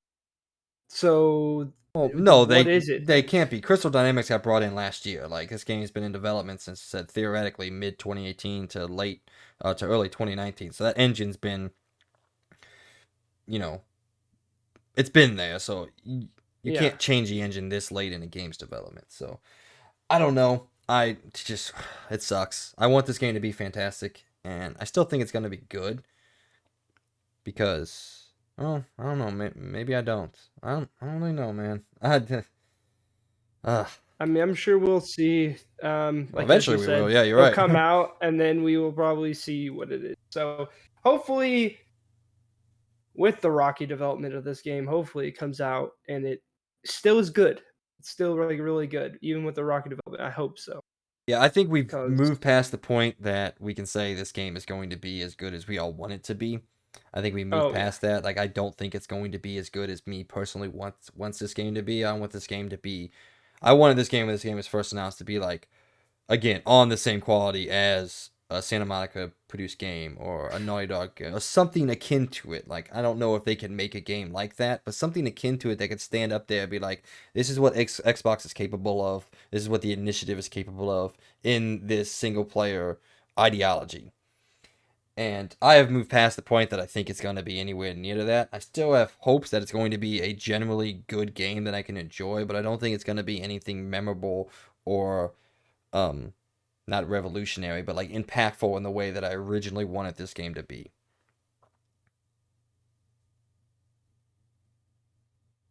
Awkward moment of silence. oh, I have no idea what to say Okay, honestly I at was this point. like, oh wait, Sorry, wait. I was waiting for you. I didn't know what you were going to end on your point, but yeah, I don't know. I don't really have much more to say about this topic. I just hope it comes out in a good state, and I mean I hope there isn't. I hope I don't know. I don't know what's going on, but I would like to know, or I'm Yeah. interested to know. All right. So And I hope the developers that do leave, hopefully it wasn't because of anything too bad. So, yeah, final hype level. oh, for Perfect Dark, No, uh, for I would say like 5. really a Yeah, 5. That's interesting because I think I yeah, was originally at, like, I was in either the 8 or a 9 range. Like, I was very excited about this game. I remember playing the well, not the original Perfect Dark. I never played that on the 64, but like Perfect Dark Zero on Xbox 360 when it first came out. I remember that shit. So yeah. I think I I was don't know. originally. Perfect Dark never was my game. Like and I was like, Yeah, it's okay.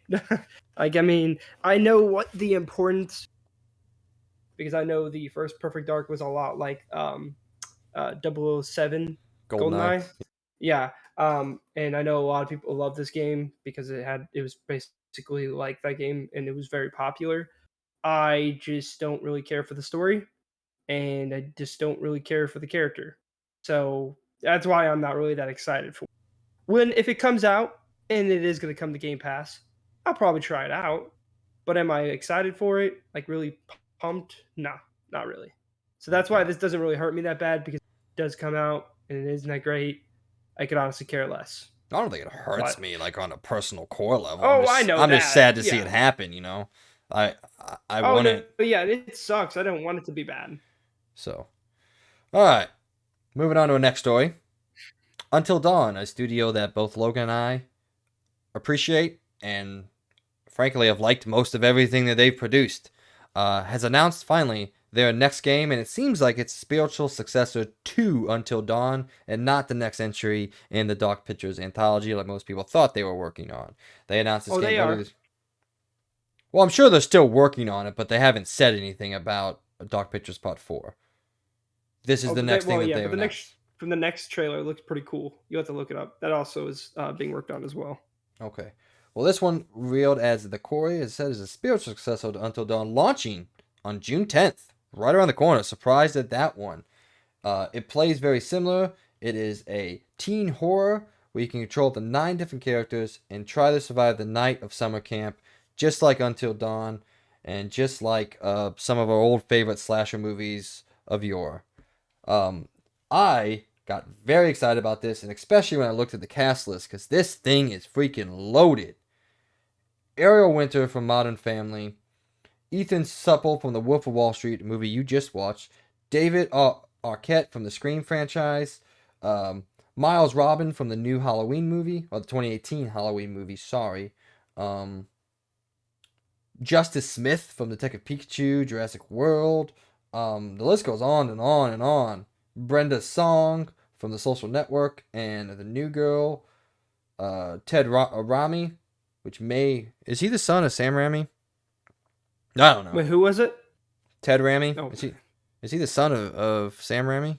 He's got to be, because Sam Raimi directed The Evil Dead and Spider-Man, and he played in both of those games.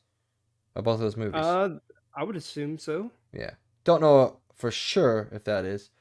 But, so, loaded cast, just like Until Dawn was. And they've always had a history of working with not top talent of Hollywood, but very good, very established talent of Hollywood. But here's the cool thing. So just like all the other games, each character can die at any point, or at any point a decision can be made at those points. And they said, the Quarry is very replayable, though, as at the end of each playthrough, players are given different cards depicting the conclusion of each character of each of the 9 characters. There are 187 cards. That is a proverbial shit ton of different outcomes you can have in this game. Yeah, I am so freaking excited for this game. I was like, you didn't say anything? Oh, sorry, man. No, I was really like looking deep into this again, and I especially love that they keep bringing the cooperative thing back because that's going to be back in this game as well. Um, man, I there's not much to say. I mean, this thing's going to be great. I already know it is, and I'm kind of curious though, since it's not a part of the Dark Anthology, which is an interesting move. Um, I wonder if they're gonna put more. I guess not to be mean because I like the Dark Anthology, but I wonder if they're putting a lot more effort into this one. Since you said it's basically Oh, I like think so. the sequel to Until Dawn. Well, Because if they spiritual do, successor, you know. this will be spiritual. Yeah, spiritual successor. But I wonder if they're gonna put an insane amount of effort in this one. Because I mean, the Dark Anthology games are great, but they definitely didn't put as much effort as they put into Until Dawn into those games. So I'm hoping this one they do, because this will be the best one so far. And with how many endings you're saying there's going to be, and it says that there's about what 12 deaths that you can have for each character. Yeah, I'm pretty dang excited for this. Yeah, they said it's about 10 hours, so about twice as long as a normal anthology game lasts. about the same time that Until Dawn lasts. I think Until Dawn was in the 8 or 9 hour range. So this seems like a game that's twice as big. They've probably been working on it for a long time in the background while the other team makes the anthology games. So yeah, I am hugely excited. I don't know if it's going to be as good as Until Dawn, because Until Dawn was, I don't say incredible, but it was a ridiculously good video game. And it was one of those that's firmly in the this is a video game ass video game category, you know? Yeah. So 9 out of 10, especially coming out June 10th. Like, this game came out of nowhere, got announced this week, and it's coming out in 2 months. 3 months. That's how math works. Yeah, 3 months. Question. Are you going to buy this on PlayStation? Are we going to play this co-op? Maybe. Depending on the price. I wonder what they're gonna price this game. If it's $70, no. I will not be purchasing it for that. But I don't think it is, because I think it's a cross-gen game, so I think it's gonna be $60. Maybe. It might be one of those games I get on sale. I like these games a lot, but I don't like them enough to buy them day one. So I am very excited to play this game. And maybe if it has like a pass thing where if you buy it and it has a pass to where I can join you, I will definitely play it with you, because I especially love playing these games co-op. They are so freaking fun playing co-op with friends. And if they say as many endings as there is in this game's insane. I mean, the other ones I like a lot, because I do, especially the last Dark Anthology game. That game that one has a ton of endings. If this one truly does have as many endings as it does, that means it's gonna be super replayable, and I'm really excited for that. So this game is priced at $69.99. Yeah, I'm not getting it. I'll be passing on that. Ah! I'll wait till it gets on sale, man. I am not spending $70 on this game. I'm sorry. Everyone has their own worth pay for a game, so people want to do that. I'm not here to judge. You spend the money you want to spend. It's You spend so your money the way replayable, that you want to though. spend your money. It's It so is. That's replayable, great. though. I'm excited, but there's other games I'd rather spend my money on, and I'll wait to get this one. That's true. I'm not saying it's gonna be a bad game. It looks awesome, and I know it's gonna be awesome. I liked all of the Dark Anthology games. I mean, the second one was probably my least favorite, but still, I enjoyed it. So yeah. What do you- Hype level though, 9, Yeah. 100%. Yeah. 9. Unfortunate about the price. We'll see where I'm at when the game comes out. We'll see what I'm playing in June. I don't know if too much else that's coming out then, but we'll see where I am at with that. And with that, let's go on to the next story. This is a story about a game I played recently. Still have not posted the review yet. I still have it written up. Just haven't got a chance to go through and talk about it with you guys. But A Plague Tale is getting a TV show. I forgot who was making it. Well,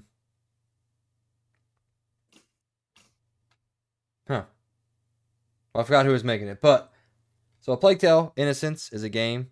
Came out in 2018. Spoiler alert, I really enjoyed it. It's not perfect or anything like that, but it is a really good narrative-driven, single-player, linear story.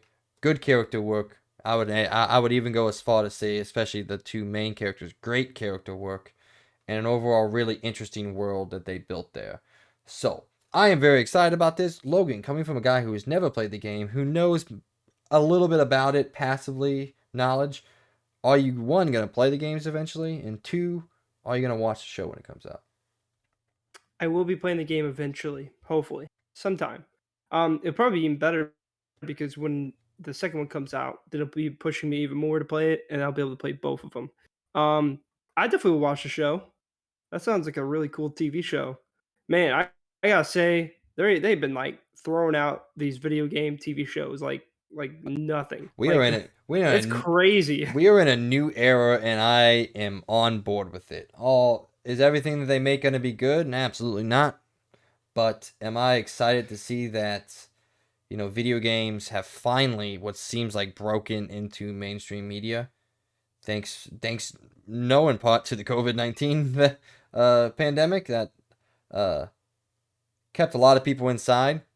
And like I've been telling you for years, I've been telling my family, I've been trying to defend this. Not that I really feel the need to defend things, but video games are the number one entertainment media in the entire world. Not in terms of profit, not just in terms of profitability, but in terms of engagement. So I'm sorry for the people who don't like video games out there. It is bigger than the movie franchise. It is way bigger than books. It is bigger than comics. It is bigger than music. It is bigger than something out TV. Video games are the number one entertainment media genre out there. Fact, bar none. So it's great to see that we have finally gotten to a point where not only do we get all these different TV shows and movies, we are getting to a point where we can be pretty confident that most of them are going to be good, if not better than good at the end of the day, or passable. Like, even the Uncharted movie, which looked like it was going to be a trash fire, came out and people seem to enjoy it. The fans really enjoy it. Critics didn't love it, but fans really seemed to like it. It was successful at the movie theaters somehow. And, we look back to Detective Pikachu, which I loved. People really liked that one. Sonic movies getting a sequel this year. I love the original Sonic movie. People also really like to see like that one. The Last of Us being made by HBO seems like another one that is probably going to be pretty darn good. I mean, it's HBO. Granted, yeah, they screwed up the last season of Game of Thrones, but they do make high quality, high budget television shows. God of War just got announced. Amazon's making it, so it's probably going to be decent at the low end. Like, I don't see how that game can't be good. That movie show couldn't be good in any regard. Then there's some that I'm not confident at all, like the Twisted Metal show. Don't think that's going to be really anything special. The new Mario movie, I really have zero hopes for that one coming out from Nintendo. And then Halo, Yeah. I think is going to be a adequate show, but I know a lot of the fans don't like much of what they're doing with that show. But coming out shortly, so I guess we'll find out very soon how good or average that show is. But like I said, it seems like we've gotten to a point finally where we're not getting Super Mario Brothers from back in the 90s. We're not getting Max Payne starring one Mark Wahlberg from back in the mid 2000s. Like, we're not getting these absolute trash fire of video game movies. People are finally recognized that this is an industry and a form of media that a lot of people in the world love and care about. So they're showing more and more. They're taking more and more care to produce these things with attention to the fan bases. Some of them, Halo excluding. But I'm also, still gonna watch it, I think, at yeah. some point. Oh, of course I want to watch it. But also, I wanted to ask you. We're seeing a Mhm. lot of these video game things come out, like you said. Are you worried that it's the next young adult franchise? Back in the early What do you mean? 2010s, and really sparked by Twilight and all that, we got a brunt of young adult literature transformed into movies. And we've since seen that die out. They still exist, but it's not as heavily. We're not getting the Divergent series coming out. We're not getting the next Hunger Games coming out that much. We're not getting Twilight anymore, obviously, hopefully good. But do you fear that maybe some of these video game things, it's another thing that Hollywood has latched onto and is just trying to make as much money as they possibly can or see as much money as they possibly can? Or do you think, especially with like shows like The Plague Tale and even Twisted Metal, we're seeing smaller games getting a chance to thrive elsewhere in good ways?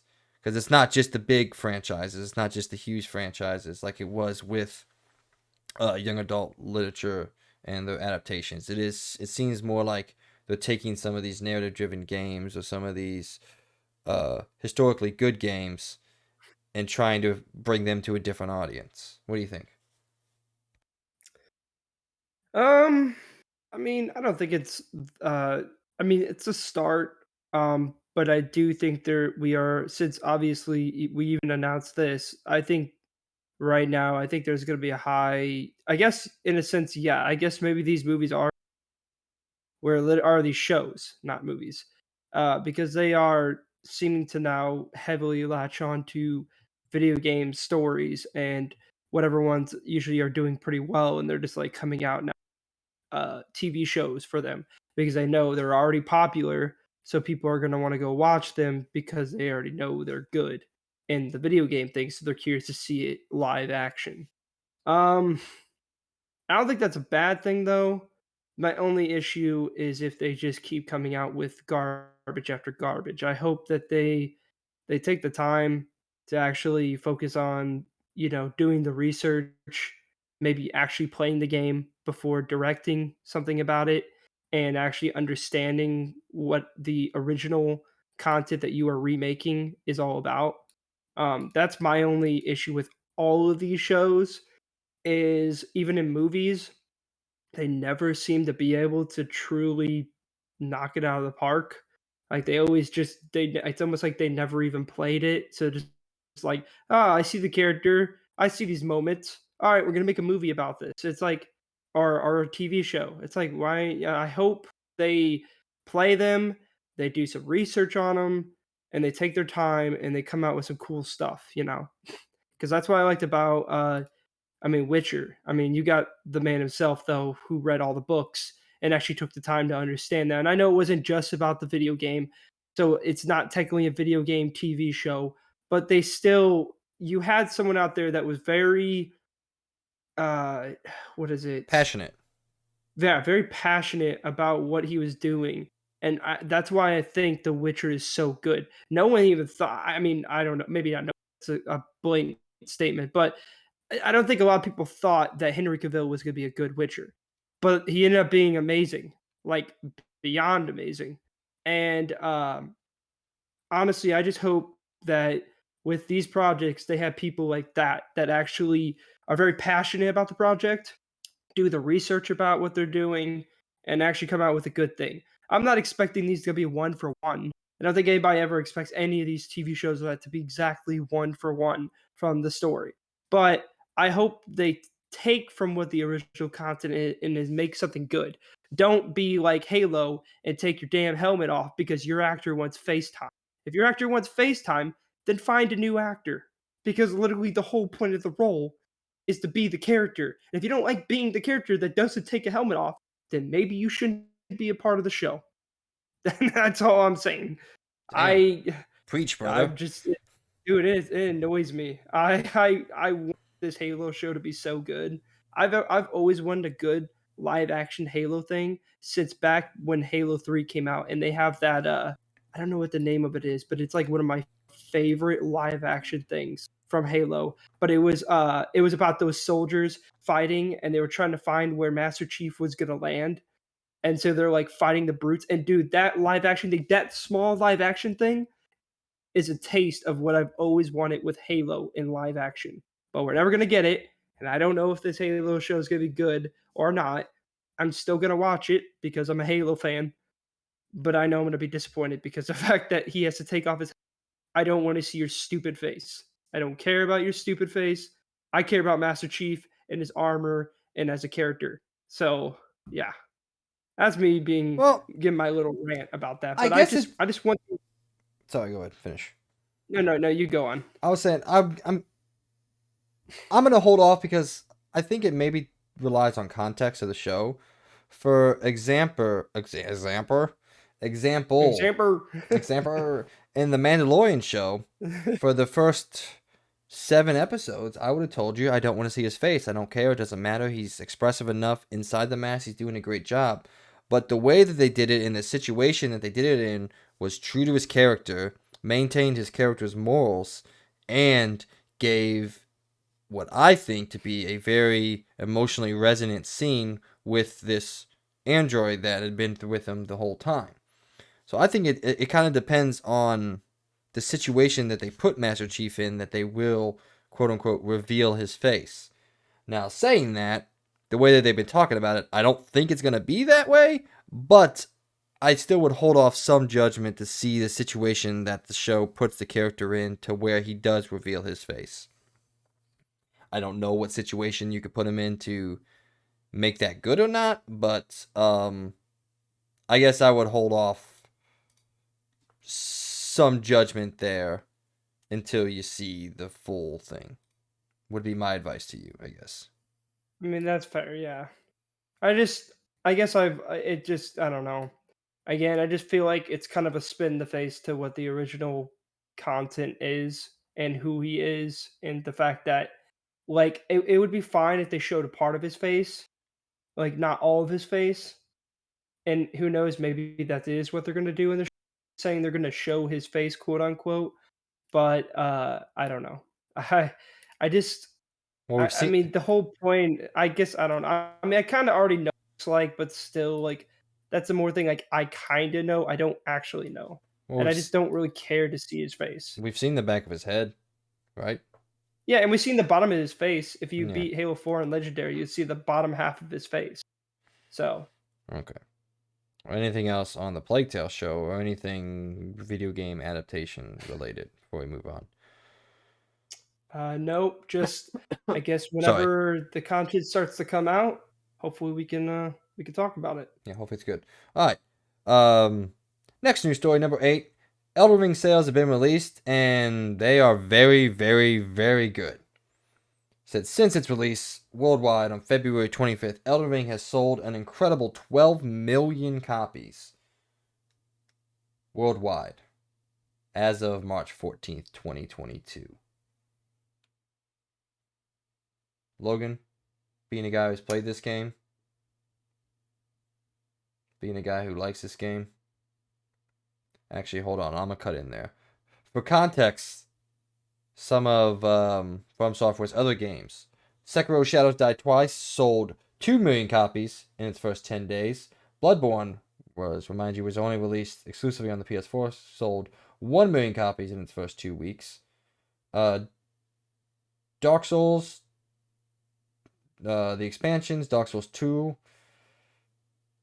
and its remastered release, sorry, that was a rough sentence for me to read, has sold just over 8 million copies worldwide. And Dark Souls 3 sold 3 million copies in about a month. So pretty much, Elden Ring has already outsold most of the other games in its entirety in the first month of its being in existence. So 3 weeks of it being on the market. So what do you say to this? I just say congratulations to From Software. I'm glad to see it. I think we all saw this coming. I mean, Elden Ring was one of the most anticipated games of 2022. And even through some of the problems that it has, it seemed to, well, not seem to, it hit well, and it's appreciated by a lot of people, and I'm happy from Software. Now they can go on and finally make Bloodborne 2, for Christ's sake. Yeah. Honestly, there's not a lot to say. Just wow, that's amazing. I mean, I'm really happy for them. That's a I lot think of they video deserve games it. sold. That is a lot, and I'm very happy for them because I mean, just this one game has blown them up so much. Like it's like yeah, all the other games are great, but this game, man, it really blew up for them, and I'm really happy for them. And I hope that they just keep on that train of going forward. I mean, this game is revolutionary in some ways, and yeah, I'm really happy for them. It's really cool to see that they literally sold more than basically every one of their games like combined within their like just first like 2 weeks or so. Like that's insane. So yeah, I'm really happy for them. Sorry, my mic won't turn back on. Oh, you're good. I'll second the last story. Well, technically our last story. Number 10 is just us talking about a rumor. Our final story of the week. Reggie Fils-Aimé, if you don't know who he is the old director of Nintendo America, retired back in 2019. He has come out, and in an interview, he was asked about Facebook and their metaverse future, and he had some things to say. So in an interview with Bloomberg's Emily Chang, he said this: Facebook itself is not an innovative company. They have either acquired interesting things like Oculus and Instagram, or they've been a fast follower of people's ideas. I don't think their current definition will be successful. He then goes on to say that he believes smaller companies that are really innovating, companies like Epic Games, who are really trying to do compelling things, will be the future of the video game industry. And finally, he says that there has been an articulated strategy. Leadership says we don't want to articulate a strategy because they don't want it to be stolen. He said, to me, that was not acceptable. That was a comment that Facebook made back in 2021. So, what is your response to Mr. Reggie Fils-Aimé, a pioneer in the video game industry for a long time and someone who has meant more than most in terms of modern video gaming and what it is, where it is? Being a guy who has the Oculus, who likes the Oculus, what is your opinion or reaction to Mr. Reggie Fils-Aimé's statements? And do you agree or disagree with the future of Facebook Metaverse? Yeah, no. I totally agree. This the whole metaverse idea is just convoluted and basically Stupid as making what you shit. could make what you already could do in your just 10 times harder. It makes literally no sense. The only cool things I could see from the metaverse, but not really the metaverse, just VR in general, is just adding new experiences to what media is today, but not. I think it's more just VR I'm impressed in, not the metaverse. I think the metaverse is a dumb idea. It is a dumb idea. Not it's going to be. It is, and it is going to fail because it's not a good idea at all. It's literally just saying like, hey, what if you worked, but you worked through VR and you have your workspace through VR? It's like what? That's so dumb. I don't know. And then also like the whole Walmart thing where they like remade Walmart shop for your groceries and a Walmart grocery store in VR in the metaverse. Like, come on now. Like, this is just like dumb. Like, that's not what VR is supposed to be. And I don't know what person in Facebook sat down and was like, yeah, that's a great idea. That's what the people want. They want to shop at Walmart, but in VR. It's like no one ever wants to do this. I mean, maybe okay, that's a lie. There's probably some people that there that want to do that, but I could care less. And I do think it's going to fail and I don't think it's going to last. What do you think What do you about? think? Well, I was gonna say, what do you Oh, think about the paragraph that I first read? What I can only describe as one of the greatest burns in recent memory. Facebook itself is not an innovative company. They have either acquired interesting things like Oculus and Instagram, or they have been a fast follower of people's ideas. I don't think their current definition will be successful. The last line isn't as dig-worthy, but those first two sentences, man, that's a burn of epic proportions. Facebook itself is not an innovative company. They have gone out and bought the shit. Man, yeah, that's I a agree with that. Because the thing is like yeah, Facebook when it first started, it was new, it was better. It added a lot more to things. But then where it is today and all they do, yeah, they literally just bought Oculus, bought Instagram, and they act like they've been creating this stuff forever. When actually, I don't think Facebook has done anything. They've just been having Oculus and Instagram doing stuff. So yeah, and then also, yeah, you remember back to the movie and everything we learned from that movie, not just the movie itself, but like the actual court documents and all the actual real world facts that came out. And Facebook's never been innovative. Like, yeah, they created something that was better, yeah, but it was based off a idea that was already in the making and was already in the works. It's like we're talking about a company who, quote unquote, has stolen or hijacked all their good ideas. yeah, I agree. I always thought that was funny. I read that and I was like, damn, get fucked, Facebook. Like, Jesus. And like, what? Facebook can't say anything to him. I mean, Reggie Fils-Aimé is one of the most infamous video game people of all time, or at least of modern time. Like, he essentially created modern day Nintendo. Yeah, the Wii U sucked, but that wasn't his call. Like, he's just the president of the American side of Nintendo. The Wii U was everybody over in Japan thinking that it was gonna work right, and it did not. But so, I just want to talk about that for a little bit. Anything else? No. I All think right. that's it. Let's move on to our last story. Not a news story, but it is a rumor that I read earlier today. Before we started recording the show, I saw this pop up on my phone. Remedy Studios, the makers behind Alan Wake, that one game on Xbox that nobody cared about, and then the newest Yeah. one, Control. I can't remember the name of it. Quantum Break. Yeah, Quantum Break. Which is funny because I actually really enjoy Quantum Break. It's problematic, but it's actually a really good narrative game. But anyway, yeah, Alan Wake, Quantum Break, and Control, and they originally made the first two Max Payne games before that was sold to Rockstar. So a very influential studio, a very good studio, especially in a certain type of game, is rumored to be making a new Doctor Strange game. And let me tell you, when I read this, I went through the roof in terms of hype level. If this is a true rumor, I cannot wait. Think of the weirdness of Doctor Strange, and think of the weirdness that Remedy Studios has been able to produce. I can't think of a better fit to make a Doctor Strange game than this studio. Yeah, I agree. I mean, especially with Control and stuff, like seeing that stuff and imagining what they could do with Doctor Strange and the way that they do all their effects and everything. Yeah, no, that would be pretty amazing. Well, not just I that, hope it's true. yeah, and not just that, the like just level design and the game design. I mean, when you go in, have you ever played Control first off? Yes, yeah, I play Okay. Control. Okay, yeah. And when you go into like the dreamscape and you have like the boxes and the platforms all rotating around and moving, it's very Doctor Strange-esque, you know?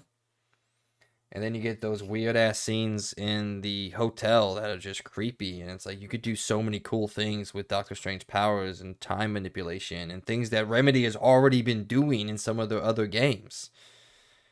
So I get very excited about this. My only thing is it's definitely gonna be a while before something like that comes out. Oh, 'cause no doubt. they're working on Alan Wake 2 right now. Yeah, they're working on the remaster they just came out with. They're working on Alan Wake 2 right now. So it's going to be a long time. But Remedy's a big studio. Like, they can make more than one game at a time, I think. Let me fact check myself there. Remedy. Because I don't know how big they are with that. I don't know. Studio employees.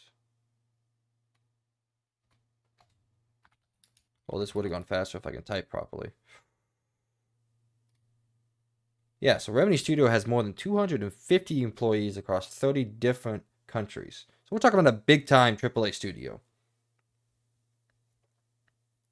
Only 250 though, but that'd be like splitting it up though. Like that would, I don't know. I mean, what do you Only mean? 100 and something people working on a Doctor Strange game. That's a pretty big deal.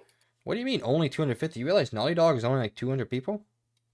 Like we're talking Oh, about. it is? Yeah, 250 people is a massive amount of people to work at a studio. No, I mean like they're splitting. If you wanted to get it worked on now, it would split the team in half, wouldn't it? Wouldn't you think so? Because I mean, I would think so. They would have to for two big projects like Alan Wake 2 and Doctor Strange, if it was being worked on at the same time. Yeah, but I mean, studios do that. Because I mean, they already kind of split it up too with this weird. Have you heard of Crossfire? Well, yeah, but they horrible game. They just did the They made the story mode. Yeah, they just did Yeah, a single player for it. But that was probably just like Remedy does have a history of making weird games that they're contracted out to. They have a history of getting contracted to do things. They've done that plenty of times. But the games that they make in-house, the games that I named off, are all outside of Quantum Break, fairly good games. And I enjoyed Quantum Break for what it was, but I know it wasn't received very well. But they're also very experimental. It was a weird game. They're very experimental with their game. They're not afraid to Yeah. take risk. I mean, there's a TV show that you watch in Quantum Break. Like, who does that? Who comes up with that idea? That's very experimental. So they're very willing to push the boundaries of what narrative storytelling in video games are. And I think that could be really, really cool thematically, not just in a Doctor Strange game, but just in a video game in general, melding together his more mystical aspects of the Doctor Strange character with what it means to play in a video game universe or a video game level. I think they can do really, really interesting and cool things with that. And I trust that they can do it because most things that they make in-house that are, their ideas driven by them are really good. And Marvel Games has done a great job so far of giving all these different properties to people who know how to do it. It's very different than I can't think of a great EA, for example, who says, one of you studios make a live action game for us, instead of going out and finding somebody who's good at making live action games and having them make that game for you. Marvel Studios says, hey, we don't know anything about making video games, so we're just going to hire everyone to make these games for us and create partnerships and deals and make all these games for us. And I think it's super cool, and I'm here for it. Yeah, no, I mean, I'm pretty excited for it. I'm not saying I'm not excited. I just hope they don't split themselves up too much, because I know they got a lot of projects they're doing. I mean, obviously, it doesn't even officially announce. It's in the rumor. Yeah. But if I were to say on belief, I heavily believe they would choose them to make a Doctor Strange Oh game. yeah, that's what the moment that I agree. saw that, I was like, well, that makes complete sense. It's kind of like, when Insomniac got tapped to build Spider-Man. That made complete sense. Now, the only other rumor out there was that Sucker Punch was making it because they just came off of Infamous and they made 3 straight superhero games. So that was what most people thought it was. But the moment that people said, or there was revealed that Insomniac was making Spider-Man, you're like, oh yeah, duh. Like, of course they are. They've been making fluid action games for the entire history, from Ratchet and Clank into Sunset Overdrive, which I know a lot of people didn't like, but you can really see the cores of what Spider-Man became and its traversal systems in Sucker Punch. In Sunset Overdrive. So I think it's one of those things that you just look at the history and this makes sense, which is why I'm giving credit to Marvel Games. Is like, they're making good decisions. The only one that I don't think made a great decision is obviously Crystal Dynamics with Marvel's Avengers, tasking them with making a game that they had never made before in the style that they had never made before. And maybe that wasn't their decision. Maybe Crystal Dynamics went to them and said, hey, we want to make this game. And then Marvel was like, yeah, okay, let's do it. So we don't know whose decision that was or anything that happened in the background. Theoretically, maybe they just wanted to make the single player experience, and then Square Enix was like, we need a live action game. Like, go make one. So we don't know exactly what went on in the background like that, but I just want to give props to Marvel Studios for making what seems to be the right decisions. Always. You look at their casting in movies. Like, when's the last time there was a bad cast in a Marvel's movie? The Incredible Hulk, maybe? All I'm saying, though, a game that I haven't really been hearing a lot about, I'm excited for, Marvel's Midnight Suns. That game, ooh. Yeah. I'm so excited for that. I think the reason you haven't been hearing anything is because it's set in a not popular genre. Like, yeah, and that's not me speaking to any sort of quality. Like, the team that's making it makes amazing games in that genre, but it's not a very quote unquote popular genre in video games in general. So I think that's the reason why you're not hearing a lot. But I do think the game's going to come out and be really, really good. So yeah, I actually think this is going to be a game I would actually buy, even though it would definitely be the kind of game I would actually buy. That's because I also love Marvel, so I could get through it. Well, also, you've played a game in the same genre. You played Mario. Well, yeah, you're right. Yeah, you played Kingdom Battle, and you really enjoyed it. So you have history with this genre, a much more relaxed version of the genre as opposed to something like XCOM, which is a very hardcore stake in the genre itself. But all right, before we move on to the review roundup, anything you have to say about any of the stories that we talked about, any of the reactions you have? No. All right, last thing I got, Xbox, get your shit together. I'm just kidding. They're doing perfectly fine. Fair. No. They are doing perfectly fine. I just wanted Perfect Dark to be the game that I wanted it to be. And it still may be. Who knows? Other than that, if you guys listening have any reactions, any responses to anything that we talked about today, please leave it in the YouTube comments. Go to our Patreon, ask us any questions, talk to us there. We'll be reading anything and everything that you guys post. Moving on to the review roundup for the week of March 15th through March 19th. Speaking of March 15th, Grand Theft Auto 5 Next Gen came out, and like we talked about it, scored an 82 on Metacritic. Phantom Breaker Omnia came out on PS4, Xbox One, and Xbox One, Switch, and PC, and got a 70. The Cruel and the Great Hero on PS4 and Switch garnered a 70 as well. On March 16th, Paradise Killer came out on PS5, PS4, Xbox Series X, S, and PC, and while there's no official score yet, back in 2020, it did receive an 81 on the Switch version. So let's hope the new one is just as good, if not a little better. Tunic came out on Xbox Series X and PC, and got an 85. Congratulations on Tunic, and congratulations to DJ. He got 15 more points out of that game. On March 17th, Anno Mutanonium, however you say that, came out on PS4 and PC and got a 73. Monster Energy Supercross 5 came out on PS5, PS4, Xbox Series X and S, and PC and got a 74. Persona 4 Arena Ultimax came out on PS4, Switch, and PC and garnered a 80. Shredders came out on Xbox Series X and PC, got a 70. Strangers of Paradise Final Fantasy Origins came out and apparently wasn't as bad as we all thought it was going to be. It came out on PS5, PS4, Xbox Series X and PC and got a 73. And Siberia, The World Before came out on PC and got an 80. Logan, any responses to any of that?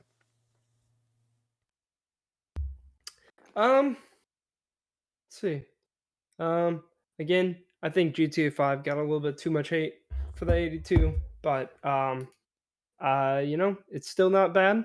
Still pretty good score. And yeah, it's pretty surprising to see Strangers of Paradise got a 73. I was actually very That excited. game really Very didn't proud look of it. that interesting. You know me, I love Final Fantasy, one of my favorite franchises. A game that I'm probably not going to play because of the style of game that it is, but it seems like the game was actually fairly successful in being what it wanted to be, which is cool. And please, Sony, give us some news about Final Fantasy 16. I want to play that game.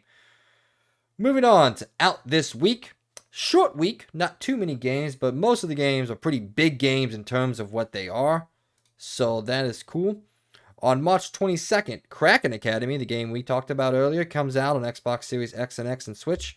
Rune Factory 5, a long-running RPG franchise, comes out on Switch. On March 24th, a Memoir Blue comes out on PS5 and PS4, Xbox Series X and S, Switch, and PC. The Ascent, where the originally an Xbox Series X and X, well, I guess just an Xbox exclusive. It's not limited to one or two consoles. But anyway, comes out on PS5 and PS4. And on March 25th, a huge day in video games, Ghostwire Tokyo comes out on PS5 and PC. Kirby and the Forgotten Lands comes out on Switch. And Tiny Tina's Wonderland comes out on PS5, PS4, Xbox Series X and PC. What do you got? Wow. That's a big day. March 25th. That's a big day, that huh? That day is going to be insane. Yeah, pretty excited. I really can't wait to hear more about Tiny Tina's thing and see what people say about that game. Not a Kirby fan, but I know a lot of people that are Kirby are absolutely stoked for that game right now. And then yeah, Ghostwire. I'm curious to hear about that game. The other games, I mean, I played The Ascent, not that great, but Yeah. Seemed like a game that yeah. a lot of people were excited about, and then it came out and it just like wasn't what they wanted it to be. I'll be looking into Rune Factory 5 because you know me, I love RPGs and I especially love JRPGs. So I want to see what that game gets. Maybe play it, maybe not. Depends on my time. But I'm really excited to see March 25th, huge day. All three of those games are something that I've been following closely. I love Borderlands games, and I want to see what Tiny Tina's Wonderland is before I decide to play it. I want to get it. I want to play co-op with you guys if you guys are interested in playing it, but if you guys don't want to, I'll probably hold off on that until we're all ready. But it is a game that I would very much like to play co-op with you guys and just have a good time blowing some shit up. Kirby and the Forgotten Lands are games that every time I see it looks more and more interesting. Very excited to see how it responds. I'll probably get it in a year or so, just like I do with most Nintendo games. I'm always pretty late to them. And Ghostwire Tokyo, a game that I just don't know what this game's gonna do. I don't know how good it's gonna be. It looks cool. It looks interesting. I just don't know, which is the reason why I didn't pick it. So, anything else before we roll out of here this week? No, that's about it. All right, well, ladies and gentlemen, this brings us to the end of the show. Everyone who has been watching or listening, we wanted to take the time and thank you. Without your support, we could not be doing what we're attempting to do here. But please help us continue to grow by telling everyone how awesome we are, or if you don't like us, how cringy and terrible we are. Here at the XP Podcast, we would really appreciate it. Logan, what do you got? As always, we really appreciate everyone that stops by to listen on either, you're working out, going outside for a walk, anything you're doing. Just happy to hear that people enjoy us, and I hope you keep listening. Again, if you have any feedback, make sure to give us to us on YouTube. And as always, if you would like to support us, we have our Patreon linked on all of our YouTube videos. So yeah, again, really appreciate it. And also another shout out to Logan Leffler again for the support. All right, and thanks everyone for listening and following along with us. I hope you all have a great week and a great weekend. We'll talk to you all on the next one. See you guys.